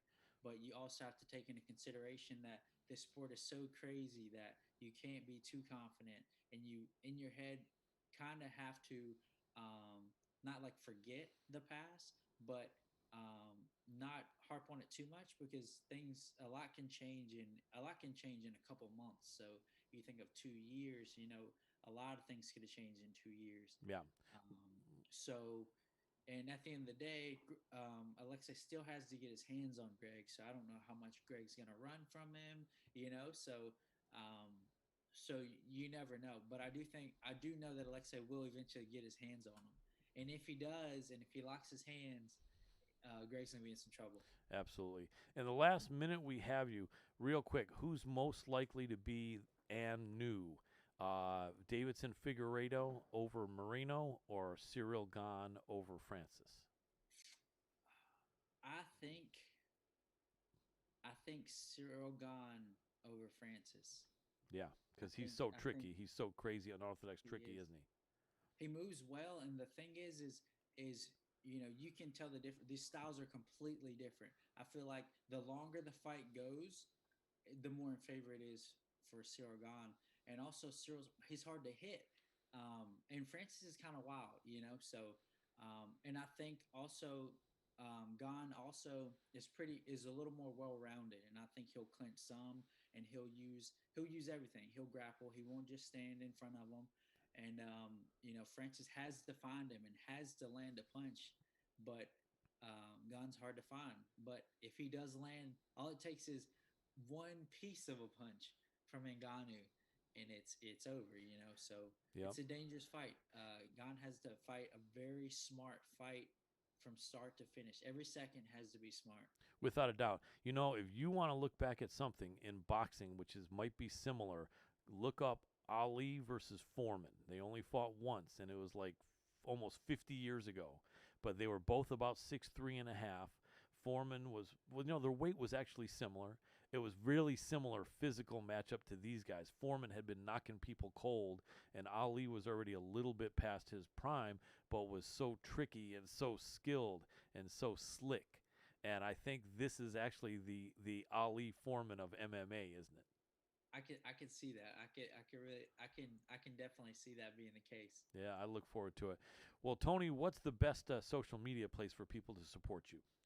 Um, Probably Instagram. It's probably I'm not really on Twitter much. I'm not on Instagram that much. I need to be more active because I know it's important nowadays. We live in a very digital world nowadays where, um, you know, Instagram and other social media platforms are very important.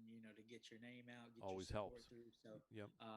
Tony Gravely 135 on Instagram and Twitter. If you could give me a follow, some likes, I would truly appreciate it. Absolutely. Well, Tony Gravely, I really appreciate you, man. You have a great attitude. You're a great guy to chat with. You make it easy for me as an interviewer. I really appreciate it, man. Can't wait to see you win, and can't wait to be talking to you after in the post-fight press conference on the 22nd.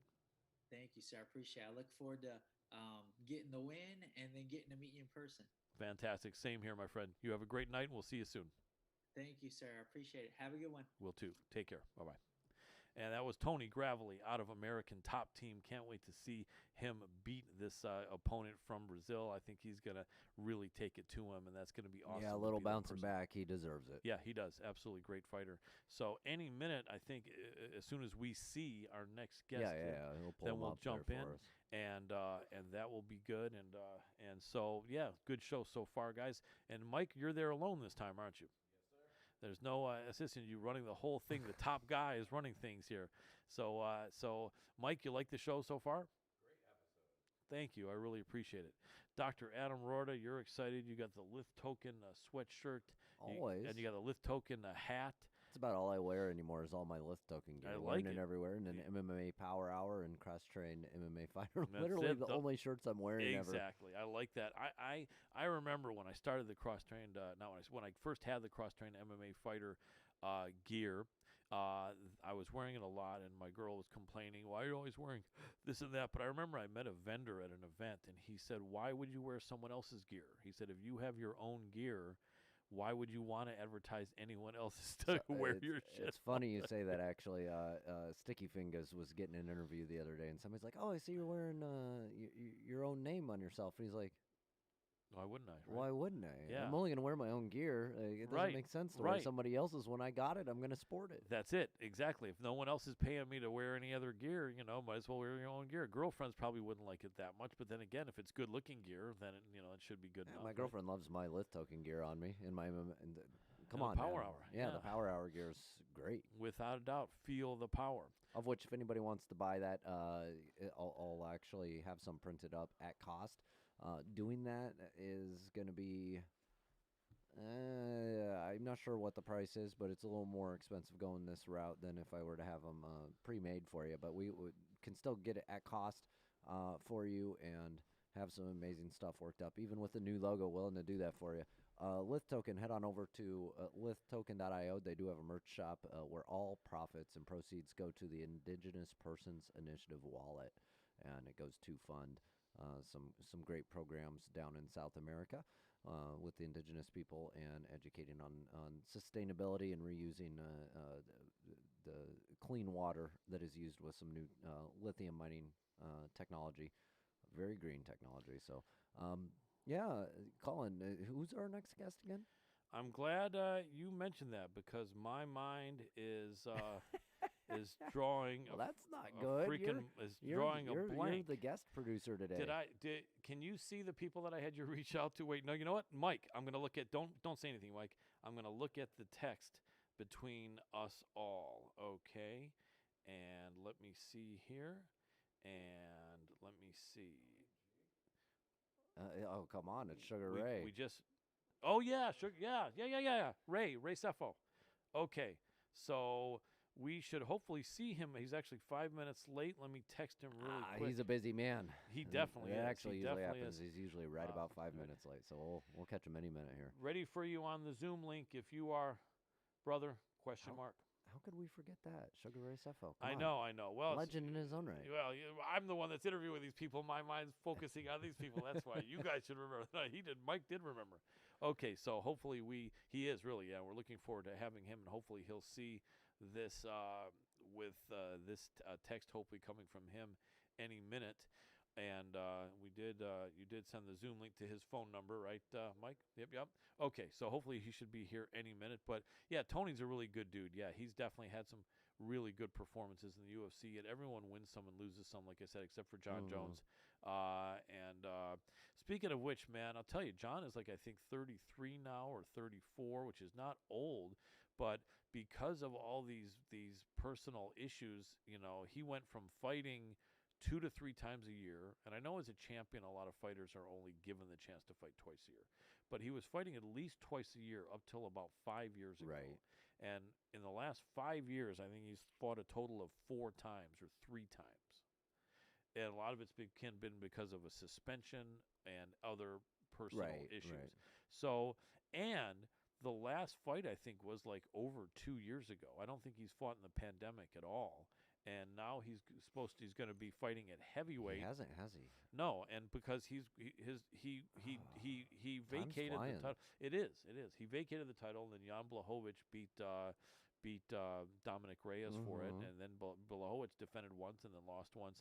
So it might even be closer to 3 years, somewhere around 2. But it's so interesting because John is so amazing. But one of the things he had at light heavyweight. It's 2 years because he fought the last fight of the year 2 years ago, 2019. Yep, okay. I remember that. So that's probably 2.5 years now then. Oh, no, you mean December of 2019. Okay. Yeah, okay. So here's the weird thing. At light heavyweight, he had height and reach on everybody.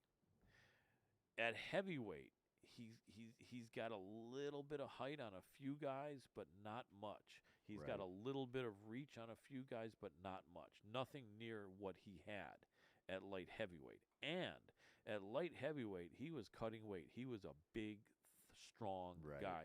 At heavyweight, he normally would be a little bit of a smaller guy, although there's pictures of him looking like he's been bodybuilding and eating to make 265. And I forget who I was talking to, another fighter, but John made it known that he's going to want to have, I don't think he said it, but he wants to be a big heavyweight. Right. He doesn't want to be 235, 240, as people would have assumed he would want to be at heavyweight and still have his speed, but be 20 and 30 pounds lighter. He wants to be as big or bigger than other guys. And a couple of guys pointed out to me, why is that? He's bringing the speed up anyway, being in that lower weight class, and he was known for being quick. Why does he want to put on 40 or 50 pounds of muscle and not have that quickness? And not only that, but apparently your body as a pro fighter, you can get used to a certain size and you can maybe change a little bit from that without your body feeling weird. But to go 40 or 50 pounds heavier than that, you would think is going to be kind of a weird feeling. So so here's the deal. I think he's making his way out over to boxing. Okay. I really think that's what his plan is. Okay, so you think we might not even see him at MMA at heavyweight? I mean, you know what's interesting? I don't think we will. I think it's all play and a ploy to get on over into boxing and make the big money. And the weird thing is, though, he was... Or even WWE if Vince is willing to take him on. Right, because boxing, I don't think he wants to box any type of really good heavyweight boxer because he was tricky with his hands, but he was more of an elbow, spinning back fist, spinning back elbow guy. He not only did he not have one punch knockout power, but he look at the coach change. Yeah, that's right. He's over at Well, he's over at the other Jacksons now, but then I think he's also trained with a few other good guys. Boxing coaches. Yeah. legends. Yeah, it's so hard to say. It's so hard to say what's going to happen. Okay, Ray says I'm good, but we're not seeing him here. All right. Did you get the link that our producer sent to this phone number? Question mark. Because if you did, all you got to do is text that Zoom link, and you'll Not text it. be Click here. it. Click. Sorry. You can let me. All of a sudden he texts him. Yeah, Why I know. is this not happening? Okay. Yeah, no. Okay. Make sure you get that part right. Yeah, absolutely, without a doubt. Yeah, no, we're gonna make this happen, and it'll be good to talk to him. So, yeah. So when he says he's good, it makes me think that he thinks somehow he's in, but he isn't. No. We'll find out real fast when he's coming in. That happens. Make in sure life make sure sometimes. if you're on Fight TV to head on over to the Hannibal TV on YouTube and also follow us on Facebook. It is at MMA Power Hour. We're also on Instagram, and if you want to search MMA Power Hour on YouTube, you'll find my own personal channel. I have this up there as well. It's kind of meant to just be an archive for anybody to come back and check out and us for footage later. But check it out. I do keep it open in public for now. But I'm going to close that down because we are over on the Hannibal TV on YouTube. And a lot of people over there. Right. How many followers does he have now? Or subscribers? Over 300,000. But real quick, Yeah. Mike, could you send it to him again? Because he said he didn't get. Let me see. It is. Let me compare. He did or he didn't? Okay, let me see. Okay, what? Okay, let me see. No, that's not it. That's the not one it. you gave him, Instead of that's why. 210-220. Sorry about that. That's all right. It happens. He had one number off. He's going to send it to you right now. All righty. And Okay. there you go, guys. All right. And I think my phone has like 10% battery left. That's not so bad. That's not so bad. Yeah, we made it by, okay, so let me see. Let's, okay. All right, that will be what the answer is here. I mean, I feel like right now in moments like this, I need to have a joint in my hand. Yeah, that's why I asked about some chronic earlier when I first came into the studio. Well, I just said I No, smelled good. I thought there was people were smoking some chronic here. All right. I don't think they do. No. It's just chronically peaceful and nice and I'm not saying anybody here like Mike has a problem with it. Just No. smoking inside, it doesn't smell like that. No. Are there some chronic edibles? Can you get edible and chronic or? Of course. Of course you can, right?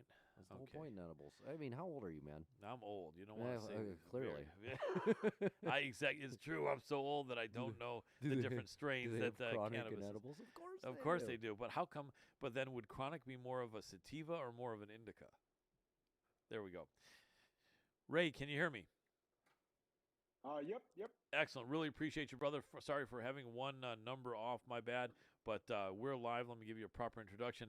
Ladies and gentlemen, Okay. Sorry, let me move because there's light kind of glares. Absolutely. into the- Absolutely. I appreciate you. And while you're doing that, we'll give you an introduction. Okay, there you go. Fabulous. I appreciate it. I'm going to give you a proper introduction, ladies and gentlemen. So happy to have this next guest back on the show. He is a legendary kickboxing champion, as well as a former MMA fighter, as well as the president of the PFL, one of the most popular, probably the most popular and well-liked man who is in front of the camera on any organization, Mr. Sugar Ray Sefo. Welcome back to the show, Ray.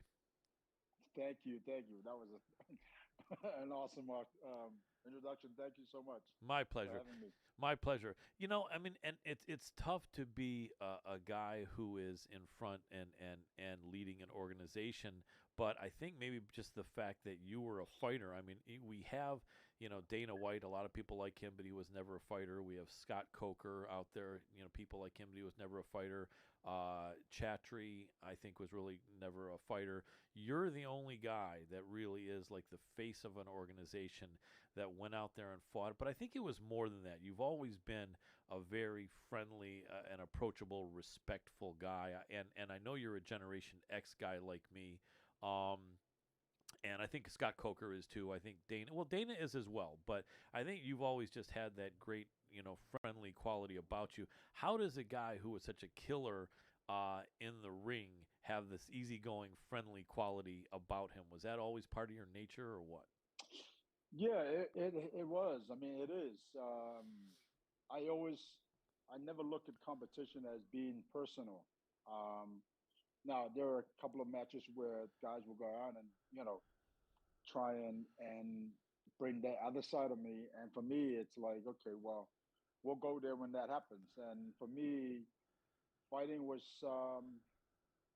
it was just it was competition, and I never allowed myself to get too personal or to take it too personal. And I've always been a people's person. I like meeting people. I love traveling, and it's just been a fun journey. Absolutely. I remember some of your great matches in K1, man. Those were the days back in the 90s. And before I forget, here's a question I had for you.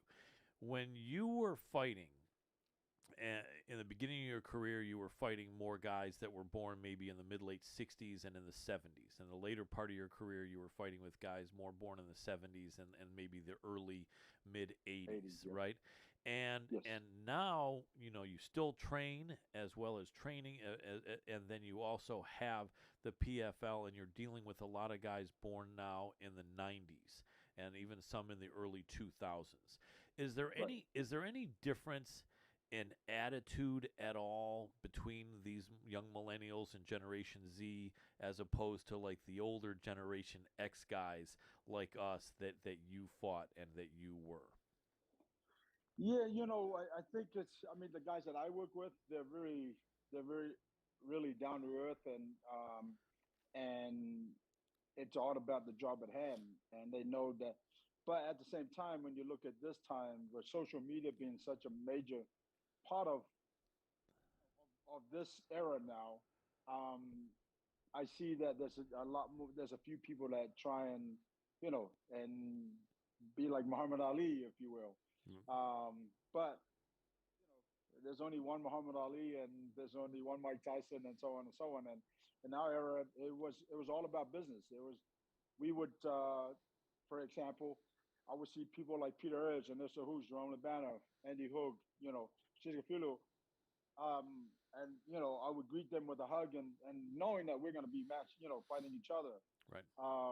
But it was all about respect. And then when the competition happened, it happened, and once that was said and done, then we were out, having dinner together, or a juice, or whatever, So yeah, I mean, it's a little bit different today than what it was back in the day. Yeah, absolutely. I agree, because I think, us Generation X guys remember a time, knowing from our parents, and even though I was never a professional fighter, just having that respect. And I think that, that I've trained jujitsu for years and other striking arts, and even though I've never been a professional fighter, just the competition and the hard work and training, you get respect for your Right. partners. And I think that you're right, there was no social media. I've often wondered what it would have been like if like Facebook and Twitter and Instagram and stuff had become popular like 20 years earlier, when you and me were like in our 20s, or late teens. Right, Because I hope to think that the way we were always taught, don't say anything about anyone you wouldn't say to their face. You know what I mean? right. Absolutely right. And yeah, it's funny you say that, because I met somebody in the gym.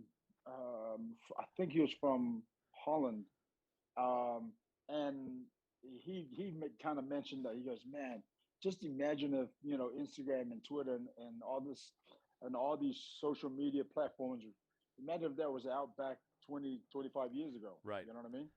Would have been. I'm like, yeah, it's but you know, uh, that's just the way life is. You just take it as it evolves, if you will. Absolutely. I mean, I saw a funny thing. I sometimes watch videos from some guys talking about making money with investments or doing gigs or side hustles.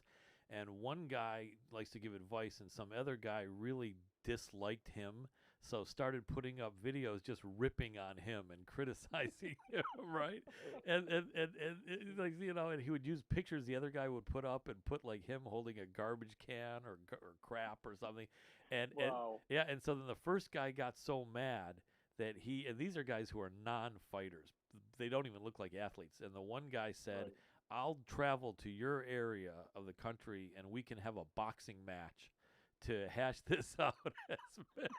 And the other guy, then the other guy said, yeah, but you want it to be on YouTube where then you can get more hits on your channel to make money. I'm not going to do that. We can do it behind. And I'm thinking, this is just crazy. These are guys who are not professional fighters in their 30s Right, and you know, maybe late 30s that are going to challenge each other to a boxing match because one guy's ripping on the other guy. And, you know, it is funny. I mean, because like you said, our day, you don't say something about someone or you know that you wouldn't say to their face. And I think today That's right. it's the exact opposite. Today, guys say I can say anything to anyone's face not anyone's face. I can say anything to anyone on the internet that I want, Right. even though I'll never Right. say it to his face. And I think that, you know, that's one of the biggest difference because I think with the millennial and Z, they're like, that's okay. You could say whatever you want about anyone, even though you wouldn't say it to your face, and that's fine. And I think Right. it's very different from our generation. But I think, you know, probably a lot of the fighters have a little bit more respect. But speaking about fighters, I remember after watching you fight years back that your brother started to fight. How's he doing? What did he ever do something with his journey as far as coaching or training? Yes, Ronnie. I mean, he did an amazing. He had an amazing career as well. He won 2 world titles throughout his career, and also fought in K1. Had a couple of fights in K1, and also fought in a couple of Ichigeki shows in Bulgaria and I believe Czech Republic. Oh wow. Yeah, and so yeah, I mean, obviously he's retired as well, and he's a family man. He has 2 kids, 2 beautiful kids, a boy and a girl, and they live in Australia. And funny enough, I was just talking to him last night. Um, but yeah, no, he had a great career as well, which he you know Ronnie was never. Well, I mean, I never really thought about as a youngster. I enjoyed training martial arts, but I never thought about being a professional fighter. Hmm. I wanted to be a cop. Ah, Um, and so, but then as I was, obviously on that journey, Ronnie also loved the training, but because I ended up becoming a fighter, he also fell into it, and so yeah, I was really impressed with what he was able to do throughout his career as well. right. And you were the older brother, or was he? We have there's 7 boys and 2 girls in our family, Oh and we wow. were the 2 youngest. Yeah, All right. And so you were older than him, or was he older than you?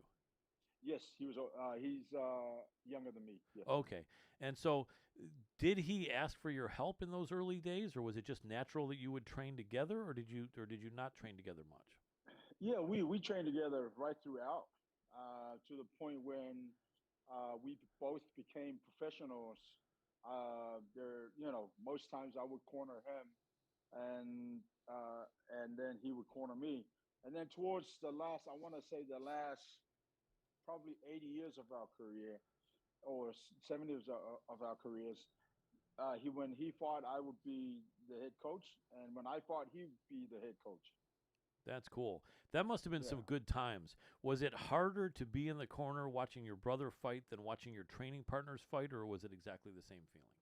It was exactly the same because as you know, as martial artists, when you train with these guys day in day out, they become your family. Your brothers, and so although you know Ronnie was a little bit different because he was my blood brother. Um, there was maybe a little difference, but most times it wasn't because every time they fought, whether it was Ronnie or my teammates who happened to be good friends, um, I think I was more nervous for them than I was for my own fight. Right, right.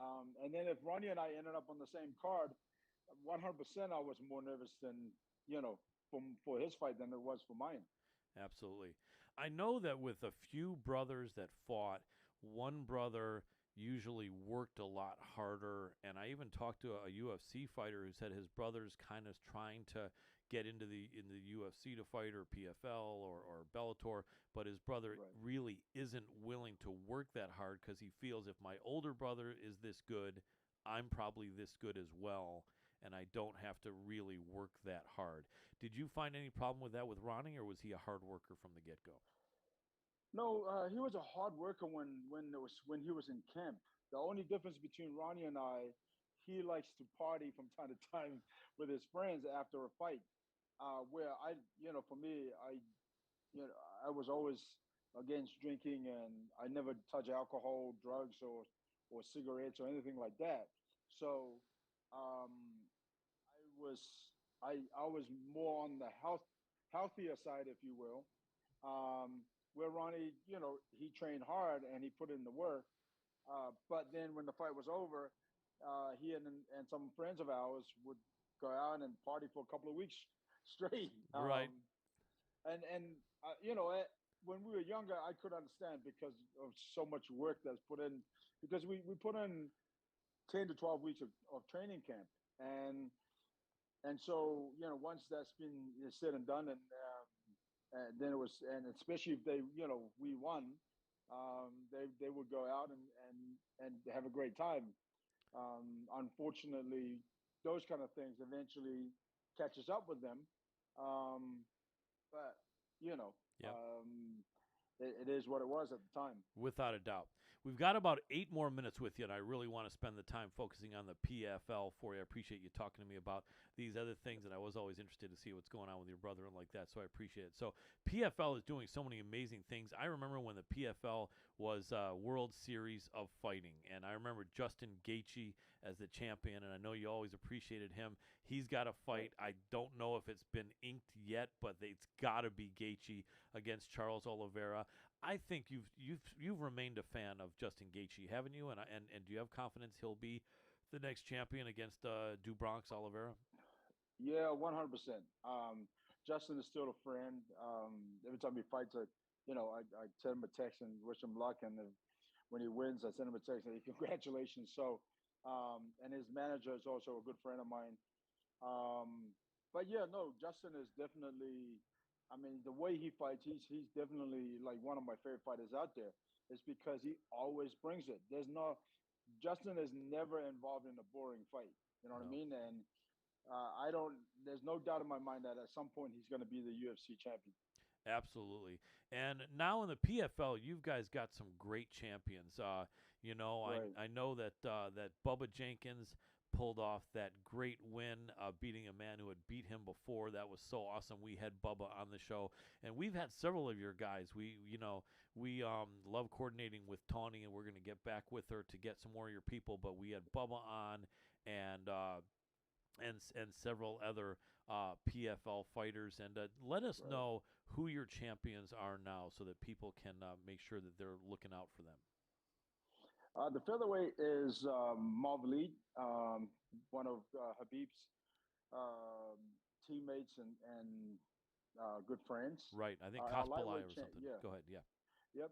And then our lightweight champion is a new kid that, I brought him in as an alternate and ends up winning the whole season. Nice. Rausch Manfield. Mm-hmm. Our welterweight champion, who's two-time world champion now, is Ray Cooper. Right. So I did have Ray on the show too. We had a great chat with Ray. Tawny said she was surprised Ray was chatting so much with me because he usually doesn't, but we had a great chat. That was amazing. He's amazing. And who else? Yeah, no, he's another guy. Like Ray Cooper it reminds me of Justin Gaethje, to be quite honest. You never see Ray in a boring fight. Right. I love his mentality. I love his attitude. It's a do or die attitude. You come in, you work hard. You come in there when the bell rings, he's coming to finish you, or he's going to get finished. Absolutely. And so it's just a dream for us to have Ray as a champion.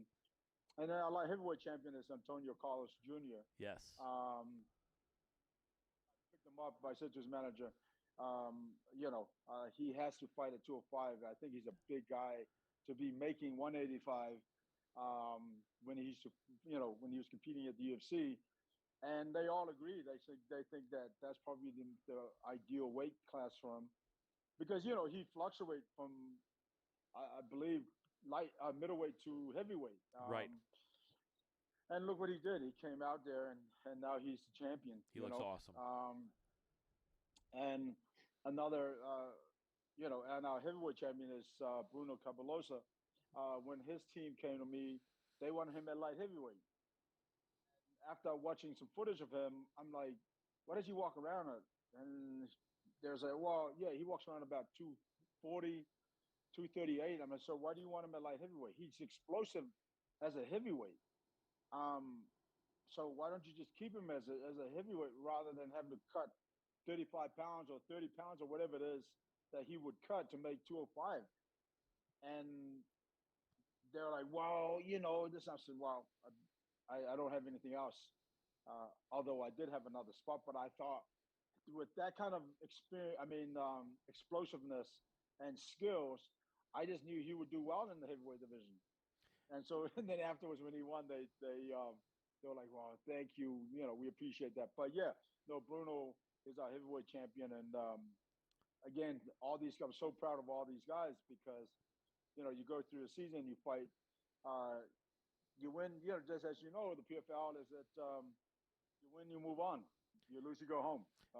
And so and when it comes down to the format in itself, these guys are, in charge of their destiny because they continue to win, they'll get to that championship. And I don't decide who fights for the title. They do. Right. And that's something I really like, and I think a lot of people like as well, is that just like professional football, baseball, basketball, and hockey, it's decided by winning.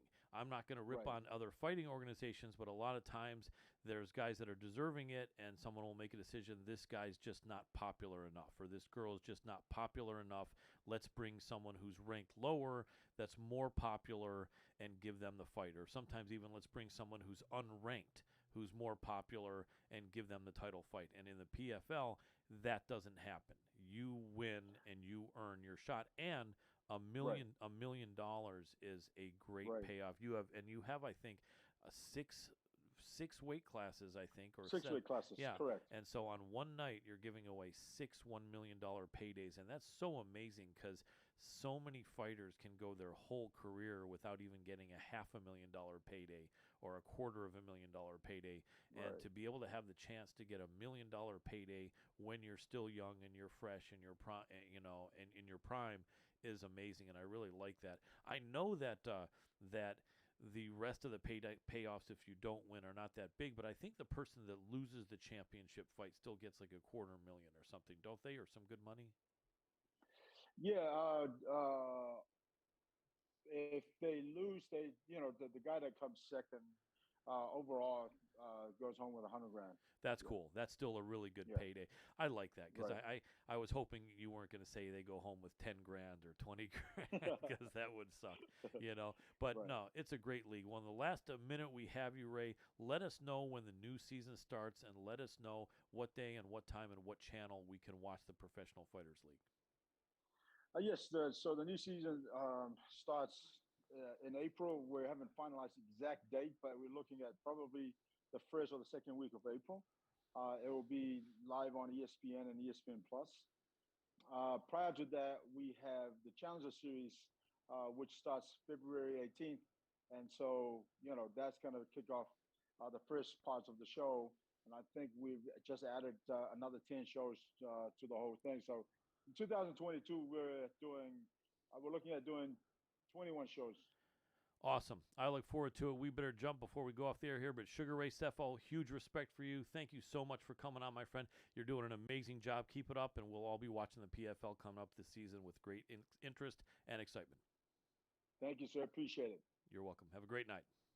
You too. Bye-bye. Thanks. Bye-bye. And that was Sugar Ray Sefo, Dr. Adam Roorda. We're butt up against in it, so say something and then tap out. Absolutely. Make sure you guys head on over to the Hannibal TV on YouTube. Hit us up on social media. It's at MMA Power Hour. We will be over there We've had a great time here at Fight TV. You guys have an amazing Happy New Year. Colin. Thank you. And I think I have a minute left because last time I did my punching and then I got cut off before the peace sign. So I think I'm going to be mindful here that I've got maybe a minute or so. Right, Mike? Okay. Thank you guys. Excuse me, everyone. Dr. Adam Roorda, everyone at the MMA Power Hour, everyone at Third Wheel Studio. Mike, you're the best. And appreciate you guys. Spread the love in a positive way. Be that guy. Be that girl. Come back to you a million times in order of appearance. Thank you so much to Eric the Viking Paulson. Appreciate you, brother. Thank you so much to Tony Gravely. Appreciate you, brother. Thank you so much to Sugar Ray Seffo. Appreciate you, brother. Take good care of your family. Be gentle and kind to yourself. Take good care of your pets. Walk your dog whenever he or she needs it. Keep your cat box litter box clean. Make sure they have a warm place and cold water and fresh food. Big love to you all. For the MMA Power Hour, this is Colin Crandall. And for tonight, I am tapping out.